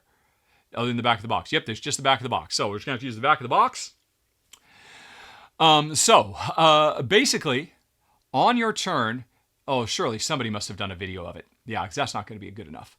Let's come over to the videos. Has anybody played this thing yet? Yes, they have. All right, okay. Here, let's go. She's a nice lady who's done a video in French and English. Okay. I do not know her, but I need to... right, Alice, thank you. What is this channel? In case people want to check her out, I'm just going to go over here to YouTube to look her up. I don't know how... Jackie Places Workers. Jacquot. I don't know how to pronounce Jacquois. Places Workers. Thank you. I'm gonna say your friends call you Jackie, or at least your obnoxious American friends call you Jackie because they can't pronounce French words. Anyway, it looks like Jackie has played this. She's got some videos of it. Oh, wait. No, it looks like she's got the same pictures from the back of the box. All right. But you know what? She zoomed in on them. All right. Okay, if that's the best we got. Okay, hold on a second. I am just going to go to the publisher's website, Albion, and see. All right, I'm going to find something better than just a picture of the back of the box. Hold on. Oh my gosh, folks. Publisher Albion does not have a website or even a Facebook page that I can find. There's no video other than Jackie's, and she's just looking at the back of the box. So, okay, we're going to make do. Here we go. Let me just zoom in on this box. Here's a player board. That's too zoomed in. Let me zoom out a little bit. There we go. Okay, so here's a player board. And as you can see, this player is working on 3 different robots at any given time. That's the 3 you can be working on. What you're going to do is, at the beginning of the turn, if you're the lead player, you're going to play one of your tokens that says how many dice you can grab. You can grab 2, 3, or 4 dice, right? And so this player has already grabbed 3, 3, and 4, and they haven't played their 2 yet. Once you have grabbed 4 plus 3 plus 3 plus 2, so what is that? Once you have grabbed 12 dice, the game is over. And every round, so you're going to grab a certain number of dice, and you're going to use them either to try to finish the robots you're working on by either matching the correct numbers or colors or both. And when they're completed, they come over here to your completed pile where you're doing set collection of different colors of robots, but the robots also give you powers, like they can be energized with sparks to give you extra dice that you could place, or various and sundry things, or they give you one-time benefits or whatever it might be. So anyway, that's one of the things you can do with the dice you draft. Or the other thing you can do with the dice you draft is pump them into upgrades for your factory. This particular factory has been upgraded 1, 2, 3 times. You can see these extra tiles that have been placed out that either give you special powers you can use for the rest of the game, or ways you can manipulate the dice, all kinds of things. But you got to pump 3 dice, and the dice have to get progressively more valuable. The first time you want to upgrade, you're the 3 dice, the red, yellow, and blue you pump in have to be 5, but then 7, all the way up to 15. So you don't have very many dice, but you get these upgrades, those can be a great source of dice, or a great way to manipulate dice, or all kinds of things. So as you draft the dice, you're either using them to build the robots, which can give you other powers, or you're upgrading your factory to give you different powers. Oh, other upgrades you can do. You can put upgrades so that when you complete robots in a given, like this one. Hey, if I complete a yellow robot in this, in this factory, I could take one of the dice that I used and transfer it to another robot that I'm currently building. So that's a pretty big deal. So you could get more use out of the dice. And the game is full to the brim of really smart special powers. You start out without much, but after you build some robots, after you've gotten some upgrades, things really escalate and get very interesting. And also, I should say, every game you play, there are only 6 upgrade types available. They're chosen randomly, put over here in this depot. So every time you play, you're going to get a different collection of potential, a different combination of different upgrades you could have. Maybe you won't have any upgrades where you upgrade the slots, but there are ones that there are more that let you manipulate dice. Or actually, I should say, turn dice of your color into wilds in various ways. There's all kinds of replayability you get from all the different powers you can do. And the more robots you finish, the more powers you complete as well. Plus, there are these cute, adorable little anthropomorphized animal assistant cards you can get also. They're the most valuable. You start with one, and the most valuable thing you can do is unlock more of them throughout the game. And they could give you ways to score points at the end of the game, or they can help you, by giving you an ongoing special power. So they're really cool too. Now, all of this is driven by dice drafting. I mentioned that right up front. And remember, I mentioned what just happened. The red player is just played their 2. And you'll notice, hey, because they played their 2, they're going to take 2 of the available dice, and because they played the 2, and they're going to get a cog as well. Each one of these, if you played your 3, you get 3 dice from the supply, plus 2 more randomly. If you play your other 3, you get 3 dice, but you have more control. If you play your 4, grab 4 dice, and you can do rerolls. So every one of these things gets you a different number of dice with a different special power. So there's a lot of variety in figuring out what's the best way to go. But here's the trick. Because they played their 2, they're going to take 2 dice. But they just can't take any 2 dice they want. They have to take the 2 leftmost or the 2 rightmost. If they use their 4, they'd have to take the 4 leftmost or the 4 rightmost. And remember, as you're building your robots, you have very, very specific needs for what types of dice you want. Different colors, different numbers, etc. Or when you're upgrading, you have very specific needs. Plus, you can use cogs and you can turn dice into cogs. You can turn cogs into manipulations. You can do all kinds of stuff. So that's a big part of it as well. The restriction of knowing that, hey, I need to get a lot of dice. I need to get a lot, but if I use my 4, I could take these 4 or these 4, but I can't get that one and that one because they're on the opposite sides. I want both those yellows. I can't get both of them. Well, then maybe I should wait until there's a couple of yellows next to each other and use my 3 because, hey, I could get these 3 and then draw 2 more and maybe I'll get what I need. So there are decisions to play. Oh, and by the way, every time you finish building a robot, you move forward on the track associated with those robots, and each of these tracks have different bonuses you unlock as well that are, as part of the game as you move forward. So there's different bonuses you can get as you work your way up the track, plus different more points. The more, if you just really focus on yellow, you can make it all the way to the end and get a lot of points. But you get points for set collections of multiple colors at the end of the game as well. Okay, that's basically it, folks. Sorry, it would have been nice to actually have a video of this or some different pictures, but hopefully that gives you a pretty good idea. And I'm just telling you right now, Sparks is great. It's from one of my favorite designers of all time and another designer I respect quite a bit. And this is a fun, satisfying game. It's really, really sharp. I think the only thing that keeps it from being higher, well, there's 2 things. This has been the best game. This has been the best month of 2024 so far.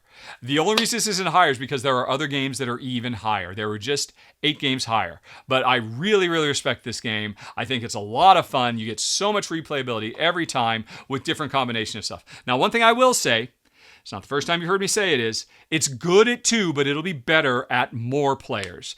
Because I didn't mention, once you use your chip and you pick what you're going to do, all other players get to take dice that are left over remaining, and then we refill.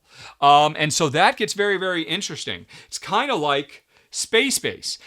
Space Base, or Machikoro are better because, hey, when it's not my turn, when another player is the lead player and gets a big thing, I get a small thing. So the more often there are those small turns that you get to do because another player was the lead player, took the big thing, and then everybody gets the leftovers, that's a fun element. And as a 2-player game, it just only doesn't happen as much. So It's fine. There's nothing wrong with it. I mean, Space Base is beloved by players as a 2-player game because it just means you are in more control. You get more opportunity. But I would have liked to see something done so that I have to get more. I have to make tougher decisions more often because I'm being the follower on more players' turns. That's really about my only complaint. Everything else about this game is super duper sharp, and I think it's going to be at its best as a higher player count game. But it works well as a 2, and hey, it's got a solo mode, not for nothing as well. But anyway, that was number 9 of the month for me, Sparks. Alrighty, now let's move on to number 8 of the month, Luthier.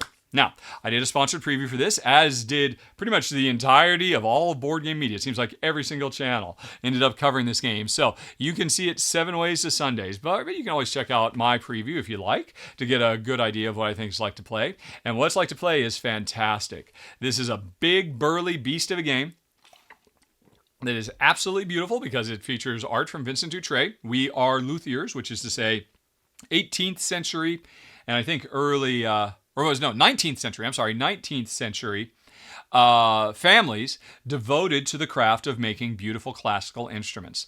And that's what we're trying to do in this game. We're trying to do it in such a way that we meet the needs of our patrons. And you start with one, but you can get more patrons over the course of the game. And let's talk about the patrons. They're one of my favorite things about the game. So you might be juggling multiple patrons. At the beginning of every round, before we do our worker placement, our patrons are going to get more impatient with us. And if we take too long to give them what they want, they'll eventually leave and we'll suffer big penalties. But while they're waiting for us, as they move forward along their little patience track, they give us lovely little gifts. Saying, okay, well, you're doing good work. I really want it by Friday. In the meantime, here's some more money or here's some resources or whatever it might be. And I really love this because the patrons, I mean, at the end of the day, this is a recipe fulfillment game. They're the recipes. They're what we need to do. Or actually, it's recipes fulfilling recipes because there's recipes that we need to do to make the instruments, but then we need certain types of instruments. So it's a double-decker recipe fulfillment game. But I love the fact that what we're making, what the recipes we're fulfilling here, have a sense of purpose, almost have a sense of agency, and that they get impatient with you, and you have to spend time with them, not pushing forward, but getting them to, okay, I just need more time, and then they say, okay, fine, I'll move my patience meter back, and I'll give you another bonus for free that'll help you get closer because I really need that violin or whatever it might be. So I love that the recipe cards we're fulfilling here have a personality.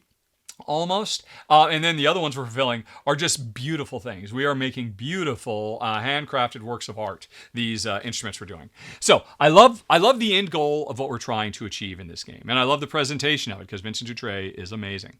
But that's not all, because I love the worker placement too. At the beginning of the game, each player has a size 1, 3, and 5 worker, or a level 1, 2, and the higher they are, the more influential they are, the better they are, the better they will do their tasks and whatnot. But at the beginning of a round, everybody takes turns sending out their workers to the various spots on the board face down. So nobody knows where I sent my 1, my 3, and my 5. And also, when I'm sending workers out, I can also give them apprentices, which are +1s. So you might see me put a tile and 2 apprentices on it. That means that could have been my 5 + 2. That means I've gone to a 7. I'm doing something that's so important in that zone. But it might be my number 1, my weakest worker, +2 apprentices, so it's only a 3. You don't know, and you have to guess. Because eventually, once everybody's placed their workers, we don't just then immediately reveal everything. This is the second half of the worker placement, where we resolve, not just in a prefixed order, do this spot, then this spot, then this spot, then this spot, kind of like how Kalis works. Because, of course, Kalis famously is a game where everybody puts their workers in play and then you resolve them all. But in that game, you do them in a row. Here, the collections of workers on the different spaces will get resolved driven by player choice. Whoever is the lead player says, okay, I'm going to resolve the palace. And that means everybody who is at the palace we all reveal our things. Whoever has the most gets to go first. Whoever has the least goes last. And then we all take turns doing whatever was going to be there. And that might be fine for me that you revealed the palace. Or it could have been terrible because I didn't want to go to the palace until I'd been to the workshop first because I needed to get resources to the workshop so I could do the action I wanted to do at the palace. And I had totally planned on, hey, do workshop, then do palace. But now things have gone backwards and I've got to go to a plan B. And the beautiful thing is every one of the worker placement spots in this game does have a plan B. So, okay, well, if I can't do what I want to do, I'll do this other thing that will set me up for the next round. This is fantastic. Like I said, it harkens back to one of the all-time great granddaddies of worker placement, Kalis, but does it. And this isn't the first time we've seen workers that are secretly deployed and then revealed. But the fact that they are revealed based on player choice, that, there is so much tension, figure out where I need to go by guessing what everybody else has done. But that's just the beginning. Because now there's tension of what order will things get resolved in? Will it work the way I need to? Oh, you didn't go the way I want, but you did this other one first. Okay, I want to do one thing, but I could do the other thing instead. Now I've got double the chance of my most important action being doable. And the worker placement is fantastic. Everything about this game is fantastic. From the look, from the gameplay, from all of it, really. But there are a couple things that keep it out of the top of the list for me. You're hearing this from me more and more. It's a big game. It's a long game. And honestly, we play long games. Most of the time, my wife and I enjoy games that are sub 2 hours, sub 90 minutes, closer to the hour mark. And this is not that, even as a 2-player game. But the other thing about it is, I mentioned, we have a 1, a 3, and a 5 worker. That's for the first third of the game, for the first 2 rounds. Then, for the next 2 rounds, we also have a level 2 worker. And then for the final 2 rounds, round 5 and 6, we have a 4 worker. So over the course of the game gets longer. It stretches out. You can do more in a given round. And that really accentuates the feel of for some people, they're going to love it. Wow, this is epic. And don't get me wrong. The game didn't overstay its welcome at all, but for me and Jen, this was too long for us. But there's also the fact that as the game goes on and you get more powerful, it feels like the game gets longer. And because this is not a simple worker placement game of, you took what I want. All right, well, what else am I going to do? And it can just zip along really quick. Once I've got 5 workers and a bunch of apprentices that I'm going to place out there, the amount of thought that has to, everything I just talked about, of all the guesswork that goes into what other players have done, it just gets more and more complex as a 2-player game, because you can stop and think about what are my opponents doing? What are they trying to do? And so, because this isn't simple worker placement, but really heavy, crunchy, complex and deep worker placement, the fact that we get to do literally 30% more every round by the end of the game than we were at the beginning just kind of stretched it too far for us. And I kind of wish it went the other way. The beginning of the game, hey, I got a lot of workers, but we're not really doing very much. And by the end of the game, when we've got so much stuff and we're doing so much, we have fewer workers, more, so that the game kind of speeds up. Something that I've recently come to appreciate in Wingspan, that this Wingspan gets faster the longer it goes. Whereas Luthier gets slower, more languid the longer it goes. So that's what keeps it at a lower count for me. But still, I respect the heck out of it. I think it's a brilliant design, and people are absolutely going to love it to pieces. You don't have to take my word for it, folks. There are plenty of folks who are coming from media. You don't have to take any of our words for it. Just watch the run-through that I did so you can get a sense for what it feels like and decide for yourself if it looks like fun. But anyway, that's number 8 of the month, Luthier. Okay, now we're moving on to number 7 of the month, Yokohama. Now, this is a game I covered back in 2016 when it first came out from Ukazu brand and was brought over to the rest of the world by Tasty Minstrel Games. I played the original Ukazu version. Tasty Minstrel was pretty much the same. They just did a couple of little tweaks. And now a new publisher, is it Synapse? I want to say it's Synapse, right? Are they the new ones? Yeah, Synapse's Games has gotten the rights to it because, sadly, Tasty Minstrel Games is no longer with us. And so they have done the second reprint. And this time, instead of only tweaking the look of the original Ukazu version a little bit, it has gotten a massive graphical overhaul, remake. Here's a picture of the new stuff. There we go. Although, that'd be a very pretty box cover, but it's covering up everything else. But really nice, very colorful, bright components, lovely art for all the different worker placement actions you can do, double layer boards for all the players, so all our million pieces will just stay nice and snug until we use them. Very satisfying to slot them in. Plus double slots on the board, so once you've claimed spaces, thereby giving up your workers to get points, they won't get jostled around anymore either. And then nice art of all the different locations in the sleepy fishing village of Yokohama just makes this game look so much better. It is such a huge jump up. Now, interestingly, unlike a lot of these, hey, let's bring an old classic or a classic from 5 or 10 years ago back, and give it a really luscious improvement. By the way, I should say, no longer do we have just little cubes. Instead, we've got these cool little tiny meeples to represent our mini workers, and then we've got little silkscreen meeples to represent us too. So all the components get an upgrade, and the art is better. But interestingly, I was about to say, the rules don't change at all. There's literally nothing that has changed about the rules, other than the 2 little mini promo expansions that were all but impossible to get your hands on from Tasty Minstrel Games. They're now a part of the base game if you want them. So that's really the only change to the rules. So this is classic Yokohama through and through, with just a phenomenal facelift. Great components, great storage solution, great everything. A game that looks as good as it has always played, and that's fantastic. Now, how does it play? This is a game, Yokohama, that I have kept now through 10 different calls of, when did it come out? It came out in 2016, so 8 times. At the end of every year, folks, I get rid of usually anywhere from 50 to 100 games from my shelves. And Yokohama has survived 8 calls. It's that good. I even though I had to move it halfway across the world from Malta to America, it was worth keeping for that reason. Even though I had FOMO because I could never get the little promo expansions for it, it was worth it for that reason. That's me saying how phenomenal Yokohama is. I now have gotten rid of my Yokohama to get the new, prettier version, and I am so happy with it. Oh, by the way, the old one looks fine. Oh, wait, no, I'm sorry, no, what is this? Yeah, no. That is the old one. Yeah, this is the old one. And there was like some fun, like you can see how the old one, a given location, had a very, very tiny picture, and it was mostly covered up with the card for the area, for the buildings in a given zone. And you can see they changed that now to say, no, big pictures, and then we'll have a separate place to put the buildings down below. And by the way, did I mention those places to put the building down below are also dual layer, so that once you build a building, it stays snug, so you can see exactly where it goes. But it's still got the same randomizing feature that the original one did too. So, I guess you can go watch my original run through of Yokohama. There's going to be a link for it down in the show notes. There's a link for everything I'm talking about today down in the show notes. And you can see it in action. The only change is now it looks as good as it's always played, and I am very, very happy to have it. That's number 7 this month, folks.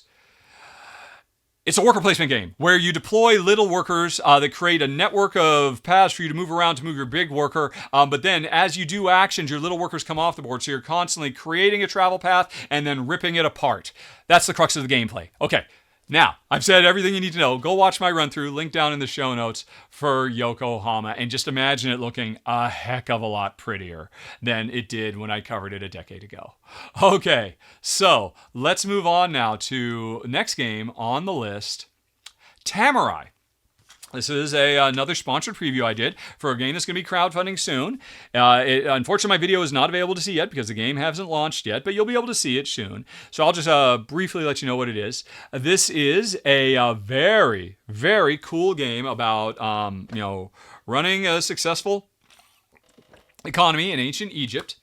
And right out of the gate, you got to lead with the big thing. Now remember, this is a prototype you're looking at, and this is a prototype pyramid. The final pyramid will look like a real pyramid. The funnel at the top of it will be transparent, so you don't see it. You just see a pyramid. And what you do is, at the beginning of every round, I'm trying to remember, are there 6 rounds? I don't remember exactly how many. Or maybe there were more. You are going to get marbles that represent sunshine, that represent precipitation, water, or represent silt, fertility. And based on the season, whether it's the rainy season or the dry season or the growing season, and based on random weather tiles you draw, at the beginning of every round, you are going to get 6 marbles, if I recall correctly, and dump them into the spigot at the top. Let me see if I can get to a spot where I'm going to do that. Right, because you would certainly like to see that, wouldn't you? All right. Boy, I really should have queued this up. Alrighty, I'm going to pause for a second and queue it up properly. Okay, I found a queue. You're going to take a handful of marbles, you're going to drop them in, and they are going to be randomly split into the 4 different rivers. And now, once they get laid out, if there's any sun next to water, they cancel each other out. The sun burns off the water cools off the sun, and so they get removed. You're about to see me remove some. But otherwise, you might start getting a big grouping of sun marbles or water marbles building up, waiting for the opposite to clear out. So the weather that you're going to deal with every round of worker placement, or card play really, is semi-predictable. But the main thing you know is, hey, we're in the rainy season. Chances are more water is going to come out. Hey, hopefully next turn it'll burn off some of this extra sun, because the amount of marbles you have in each of the 4 rivers that are coming out of the central pyramid determine whether the different fields that grow figs and flax, papyrus, and barley, or those are the 4 different fields, whether they will produce or not, because the different things, like I think flax over here needs to have, what is it? What was this one down here? I can't quite see them. Right, oh yeah, this one down here. I want to say, is that the barley one? Whatever's growing here, yeah, the barley needs lots of water. And if there's too much sun, because there's sun in this thing, this field will not produce because it can only handle water. This one's empty, so this field will produce. And here's the thing, folks. There are multiple places you can put your farmers in the different fields. There's a little field over there in a flax field. Is that field going to produce? Well, it's got to have the right weather conditions. And the thing is, after the marbles are dropped and they've spread, you can manipulate the marbles if you want by spending resources to do it, but this game is tight. So, but the other thing too is, there are these orange marbles that represent silt, that is how fertile the area is. So it might be an incredibly fertile area, but it's flooded out over here, so you can't grow anything until all that water goes away. You wait for it to burn off, or you find a way to deal with it. So, that's the central gimmick of the game, and it's awesome. It's a very fun randomizer. You get to do it a dozen times, and it's just neat. But that's why I was interested in covering the game when they first contacted me, but that's not what makes the game fantastic. That's not what puts it at number 6 of the best month of the year so far. It's the card play, because players have a handful of cards at the beginning of the season, and you're going to, on your turn, every player simultaneously plays and reveals a card. The cards have 2 actions on them. That is not what I'm looking at right here. I should not look at that card. All right. The cards have 2 actions on them. We're all going to reveal at the same time what we want to play. And the cards also have an initiative speed, so whoever has the best initiative will get to do their actions first. So you're really considering, right, do I want to go faster or slower? Do I need to get to that field because there's only one more flax space, and if you send out a farmer and grab it for me, I'll never be able to get there, etc. So there's a lot of thinking just about the initiative. But then there's, okay, I've got these cards. They all have different combinations of actions. What actions do I want to do? Right now I need farmers in the field before I harvest, and I know I'm going to harvest soon, so I need to get farmers out right now. But then there's a third thing. A lot of the cards have these little glyphs on them. And when you play them, you want the glyphs to line up with stuff you've previously played. Because like this one that Jen played right here, because the glyphs match, Jen gets to do both actions. She gets to do a farmer and a building action. If the glyphs haven't matched, she'd have to pick one or the other. So, and you can see all the glyphs you have in your hand. So you know you want to play them in a certain order so you can get double bonus actions throughout the turn. But that means you won't necessarily do the actions in the order you want. So that is kind of painful. Like there, I only did one of those 2 because there was no matching glyph, but then I got to do both of those 2 actions on that. And you better believe I was planning. And in fact, you're drafting more cards to add to your deck. And you can see, because these cards that you use, once you've used them, they're gone. So you're constantly replenishing your old cards with new cards, and you're trying to grab ones with the right glyphs to match the other cards that you're grabbing. So the puzzle of card play in this game is phenomenal. It's everything. And while it's got a really cool central gimmick with a fun marble-filled pyramid that can be quasi-predictable and whatnot, it's the card play that's great. And then there's other stuff too. Building sphinxes creates great combo turns. Working your way up the religion tracks gives you all kinds of bonuses. Building buildings can give you points or bonuses, all kinds of stuff. There's a lot to recommend here, folks. Watch for my run-through coming soon. But both Jen and I were super duper impressed with number 6 of the month. And remember, it was a sponsored preview, but when my run-through comes out, forget about my personal opinion. Just watch and decide for yourself if it looks like... Oh, by the way, you can also spend money and play the cards face down, and then the glyphs always guaranteed to match. Oh, there's so much about this game I love. But what was that game again? Repeat after me. It was number 6 of the month. Tameri. Okay. Now, we're finally getting towards the end, folks. Number 5 of the month is Landmarks. And this, we've already done a run-through, and this is the best run-through that has appeared on my channel in years. Because I did it with my wife, Jen, And it's not the first time Jen has appeared in a run-through with me, but normally when Jen comes on a run-through, she's just there to help me because I can't do a two-player, because it's a limited communication game like this one. But normally when we've done this in the past, I'm the one doing all the explaining and teaching and demoing how the game works. This time for fun, Jen loved Landmarks so much she gave it a rare 5 out of 5 stars. It's a perfect game for her. She loved it so much, she did the run through. I basically put on headphones and just rocked out to music the whole game while Jen articulated all of her thought process and strategy as she tried to get me to safety on this dangerous treasure-filled island by coming up with word clues. And a link for it down in the show notes, folks. If you want to get to know Jen, watch her agonize over all the decisions the way you normally watch me agonize over decisions in run-throughs. It was a blast. I'm so happy with how it turned out. But anyway, the game itself. Why is it number 5 on such an amazing... Because this is basically a, trapped on a deserted island, avoiding traps, avoiding curses, exploration game, crossed with a word clue game, specifically like Codenames, where one player has a map that knows where all the pitfalls are, and is trying to guide all the other players who are trying to get to safety and find treasure along the way. But they can't say where to go. All they can do is write on a little tile based on, where they... Okay, I know I want you to go southeast because if you go west, you're going to hit a trap and that's going to hurt us. So they need to give me a clue. And what they do is they look at all the words that have already been played out there and they want me... Okay, if there was a word thatched... Right? That was the word. And you wanted me to go southeast. You'd put a word in the southeast that makes me think, oh, thatched. Well, the word has to do with thatching. I couldn't think it had to do with Elton or sword or sharp or sponge or guitar or whatever it might be. And then you put it out there. You don't say a thing. And then I see the word. Let's see, costume. Jen just put out the word costume. What is she trying to tell me to do? And I look around. Okay, costume. Does that have anything to do with cheese and sharp? The sword, mozzarella, keyboard, Elton Elton John wears costumes. Is it this? All right, so should it be in that space or that space? Does she want me to go to that? She probably doesn't want me to go to that space because if it was, she would have given me a clue that had something to do with Elton John and with keyboards. Like, I don't know, player, let's say. He's the player and he's the thing that's played on. Player, I'd probably put it there. But what if she did that and I'd think, it's piano and keyboard. So it's very tough coming up with the correct clues so the search party can find their way home. And it's brilliant. Like I said, Jen loves it to pieces.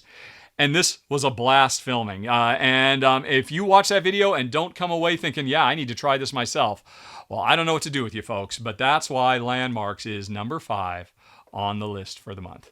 Yowza. All right, now let's move on to number 4 of the month. It's an expansion for Cubitos, Fowl Play. And I love Cubitos. Cubitos is such a great racing game. It has eliminated all of my other racing games that I used to have. Quest for El Dorado, too bad, so sad, bye-bye. Steampunk Rally, it was nice knowing you as you drive off into the sunset with your steampunk jalopies. Cubitos eclipses all of them, and that's just the base game of Cubitos. But now, it's got an expansion. And what does the expansion add? Well, basically, one new map. Let me see if I can show me a picture of that. A new map that has a new concept of pits you can fall into. So you're desperate to try to get past them because if you end your turn on them, then you end up having to throw more gray dice into your, you don't have a cup, but this is like a bag builder without the bag is basically what Cubitos is. So you've got a new map. It's a fun map. It's okay. It's not the greatest thing in the world. But what's more important, it adds 2 new colors of dice, pink and blue. And what does that do? Well, it adds these 2 new colors of dice that have 5 special powers. So every time the whole point of Cubitos is we're rolling a bunch of dice and re-rolling, pushing our luck, hoping not to bust, and then using our results to activate the special powers of the dice. And every time you play, each die, there's a different combination of special powers. In regular Cubitos, there are 8 colored dice, 8 special powers. Now there's 10. And what does that mean? The game gets bigger, the game gets crunchier, because there are more powers to consider as you're playing along, trying to decide what new dice you're going to draft, because Your dice either give you movement through the world, or they give you money to buy more dice, or they give you other things too, depending on what the power is. But it is a race, and we're all racing across the finish line first. But what dice do we buy? Now I've got 10 dice to choose from when I buy, which gives me more flexibility. And it means there's more opportunity. In a given game of Cubitos, depending on the combination of cards that come out, players might say, oh, that's a great combo, and everybody just tries to gravitate towards that and then run that one combination of dice the best. More dice on the board means that is much less likely to happen, and you're much more likely to have players pursuing radically different dice objectives. And that is a huge improvement, which is why, for me, I'm a bit hesitant to say it is a must-have expansion, but I would never play Cubitos without Fowl play going forward, and that's why it makes number 4 on the list for us. Then we've got number 3 on the list, Tiny Towns, the Architects expansion, and this is great. Now this I think is the 3rd expansion for Tiny Towns, if you don't count little promos like the trees and whatnot. And for my money, it's the best one so far, which actually surprised me. Because the other expansions, the merchants and the neighbors, I forget what they're called, the villagers expansions, they took a very simple little, I was going to say tile laying game. It's not a tile laying game, it's a tile building game. I've covered Tiny Towns a lot on the channel.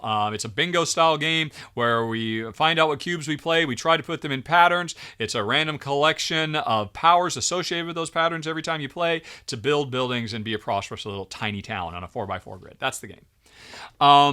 And the other expansions I thought were fantastic because they took such a simple idea and really blossomed up, built it up with new concepts like money and villagers that you have to try to target and whatnot. This expansion doesn't do that. This expansion just says, no, we're not going to add any kind of new fundamentally game-changing features.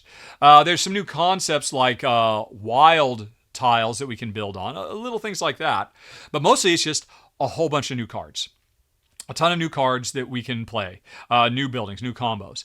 And the thing that's pretty much universal across most of these cards is these cards are the way they function and the way they score and the abilities they give you are much more complex, are much crunchier and heavier than anything that has come in Tiny Towns before.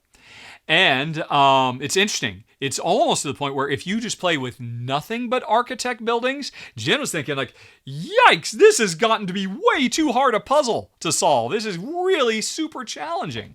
Whereas before the game was kind of, chillax and easy. And that's saying something. I mean, Tiny Towns has been in my top 50 games of all time.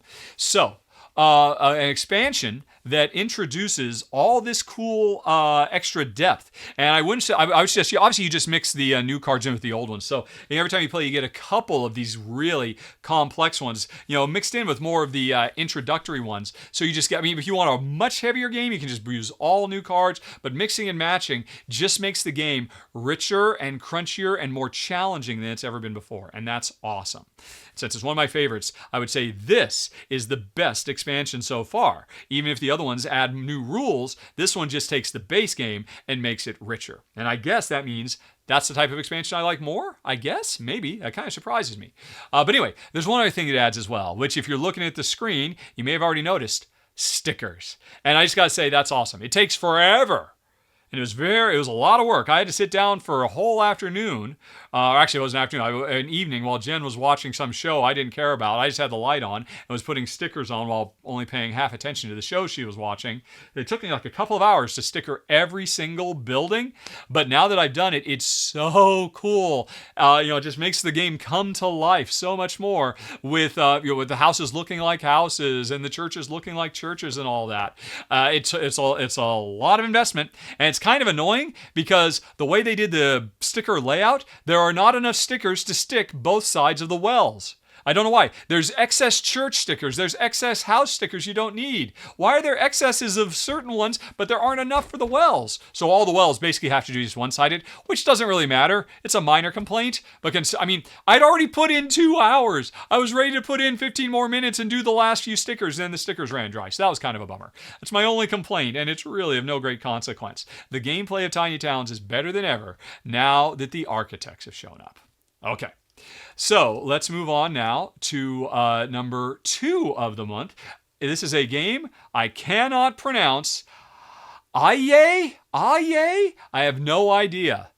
Publishers, please put pronunciation guides. I mean, this game is actually coming out of Brazil, and I watched some Brazilian board game channels in Portuguese trying their best to guess how it was pronounced, and even they couldn't do it. So I'm going to call it Aiye. For people listening instead of watching, it's spelled A-I-Y-E, although the A and the E have fancy accents on them, so I don't really know how they're pronounced. But this is a Mancala building game set in an astonishing Afro-futuristic universe, and it's awesome. In such an amazing month of games, folks, for it to come in number 2 really says something. So what's it all about? Well, like they say, it's a Mancala game. Although it's not, people these days think of Mancalas as circles ever since Stefan Feld reinvented them with Trajan. But Mancalas traditionally are like a grid of holes and you just move beans around from one to the other. This one, our Mancala, is a straight line. If you're looking at the screen, you can see it. Here is a row of a row of 5 cards, 5 columns of cards, because some columns have 1 card, some have 2, some have 3 cards in them, right? And below these 5 columns of cards are little sun and moon chips. And this is a Mancala. This is my Mancala. On my turn, I'm going to pick one of these. Like if I pick these 2 suns over here on the left, I pick them up. I'm going to drop from the first column. I'm going to drop one of them on the second column and one of them on the third column. And wherever I dropped at the end, this is a Mancala, I will activate that column. In this case, I will get to activate 3 card powers because this is my biggest, most powerful stop on my Mancala. And these ones say, hey, get 2 more moon chips, protect yourself from enemy attack, and swap some cards around. So I get to do all that stuff. And that's the thing. It's not the first game where it's a dynamic Mancala that changes over the course of the game, but I've never seen a Mancala grow and morph over time as much as this one does. Because a lot of the powers we have are all about taking cards from existing columns and combining them with other columns so that I have fewer spaces to stop on my Mancala and the spaces are more powerful. So you might want to do that. But by the same token, to win, you need to have at least 4 columns of Mancalas and they all have to be completely filled up. So you are incentivized to spread them out, but you're also incentivized to collapse them together. And that means it's an incredibly dynamic game because every turn you have the opportunity to spend your sun and moon chips. And remember, these are the things that make your Mancala go. At the end of your turn, you can take these, discard them to buy more cards. And when you buy more cards, they come in and become new columns that are weak because they only have 1 thing on them. But hey, then you could start collapsing them again. Or if you want, you can spend a lot of extra coins and add them on top of existing columns. But you can't really afford to do that because you just spent all your chips just to get the card. But that's the problem. I just spent all those chips to get a new card, so I've got a new power, right? Now, how do I run my Mancala? I've only got a few chips left. I've got to start doing, slow baby steps in my Mancala and rebuilding my sun and moon chips so that I've got enough to buy more, but the more chips I have, the more powerful actions I can do if I don't use them to buy more. This is the coolest Mancala the industry has ever seen, quite frankly. It's interesting, too. It does have a little bit of take that, but it's very, very minor. So inconsequential that it didn't even bother. I'd rather it not be there, but it's a very minor thing. Basically, you can have a protection thing, but if somebody does the attack thing, when they activate it against you, you get to pick one of your columns, and the top card on your column can't activate. And when you run that column the next time, everything will activate except for that top one. If I recall, it's something really small like that. But you can protect yourself from it. It almost doesn't even need to be there, but it's the brilliance of this Mancala, where the Mancala is constantly changing and morphing and evolving. But not only the Mancala itself, but the beans that you use to run your Mancala are constant. They're not just a regular Mancala. They just, they tend to be clumped up and then they get spread all over the place. It has that. We have that in this game, but then we have another thing that the fuel of your Mancala is also the currency used to build your Mancala. And that is freaking brilliant. It is such a smart design. This has got a very, very small print run. If I recall correctly, it was in Brazil. It's stunning looking. It's absolutely beautiful. And it's fun and it's fast. And Jen and I played it a bunch this month. And we both love it to pieces. It is my number 2 game of the month. And I have no idea how to pronounce it. Aiye. Aiye, I'm going to say, or Aiye, or who knows. But, folks, there is one more game to talk about. I've only got one more on the list, the best game of the month and maybe the best game of the year 2024, for me right now, has got to be Spectacular. It lives up to its name. That was a really ballsy move, I have to say, that the publisher, Chili Fox, said, you know what, we're going to call our game Spectacular, and we're going to dare you to not agree that it is spectacular once you get to play it, because it is. It is absolutely amazing. I just put my run-through for it up today. You can check it out. Tom Heath of Slicker Drips also did a great run-through of it today as well. So if you need to see a little bit more after you watch my run-through, go check out his run-through and watch it evolve in a completely different way. And maybe you will come to agree with me that this is going to be one of the best games of the year. Why? Well, if you look at it, it kind of looks like a Ark Nova Express. And that's what we're doing. We're building a nature conservancy, trying to house animals. And unlike a lot of these types of games, including Ark Nova, not only do we have to get the animals in and build the habitats for them, but then we have to pay attention to the care and maintenance and well-being of the animals ongoing, which I very much appreciate. But the way it works is, it is a drafting game. You've got every round, you're going to draft 2 items. One from your reserve pool that is unique to you, and your reserve pool is full of tiles and dice.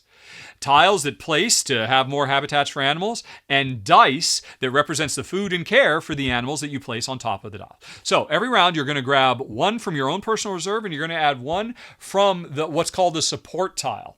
And you're going to take both of these, you're going to combine them, you're going to do tile laying, you're going to do tile supplementation. Everybody's got their own unique powers. We're trying to score in a bunch of different ways.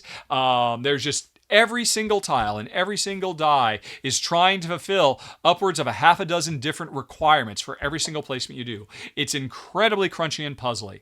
And every round you're going to get 2 new things. But here's the trick. I've always got access to my personal reserve, the stuff over on the left, the stuff that comes from the top, from that supply.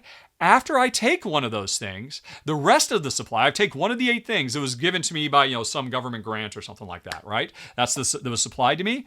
The remaining 7 things, I don't get to keep access to those. They go around the table to the next player, and I end up getting supply from the player on the right. And that's the crux of this game. It's like 7 Wonders or Sushi Go, but instead of closed hand, I don't know what I'm getting next round. I can see what's coming next round. And that so elevates this game, makes it so much crunchier. This is not the first game that's done this. Here I am, switching them right there. So at the end of the round, we're swapped, and it's like, okay, I played that blue tile, hoping I'd be able to get that blue die. Did you give me the blue die? Yes, you did. This is going to work out great, whatever it might be. Now, this is not the first game to do it. Somebody else pointed out, rightly, Taverns of Tiefenfall did this same idea where you are drafting and you can see what's coming, so you can do a lot more planning. But for my money, Spectacular blows Tiefenfall. I mean, Tiefenfall at the end of the day was not a keeper for me and Jen, whereas Spectacular, right, it's my early odds-on favorite as best game of the year. Now, I'm not going to belabor the point because I've already been talking for over 2 hours. I just looked at the timer. Yikes. So I'm just going to say, folks, if you want to know more, go watch my run through. Decide for yourself if it looks like fun. I think it's great. Jen gave it another rare 5 stars. This is a rare month where she had 2 perfect games. So it's going to make her top 10 of the year. It's going to make my top 10 of the year.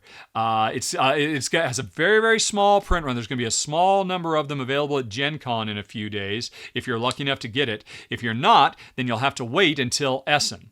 And if you're not going to be at Essen, well, you're going to have to wait and see if it goes into wider distribution. I should say this is from the design brothers of Asmund and Eilif Svensson. The last time they got together, they gave me Come Together, which was in my top 10 of that year. And this is a game that is very, very difficult to get now. So hopefully Spectacular will be able to get into more people's hands, because I likened it to Calico, which is in my top 50 games of all time. And Spectacular is now in my top 50 games of all time. And it just blows me away. It's an amazing capper for an amazing month. July just blew me away. So many good games. But folks, I am exhausted. And I still have to clean all of this up. So I think I am going to cut it off there. And thank you very much for watching. And we will see you again next month with another roundup. Next month is going to have a hard time. August is going to have a hard time beating July. But on the other hand, Essen is coming soon, so we're going to start seeing some more Essen games like Spectacular. So, what lies in wait? I don't know, but I think I'm going to stop it right there, folks, and say thank you very much for watching, and thank you once again to Primal The Awakening, which its second print run will be available soon. Follow the links in the show notes to sign up to learn more or to watch my run through of the original Primal The Awakening. Thanks, everybody. Talk to you later. So long. Bye-bye.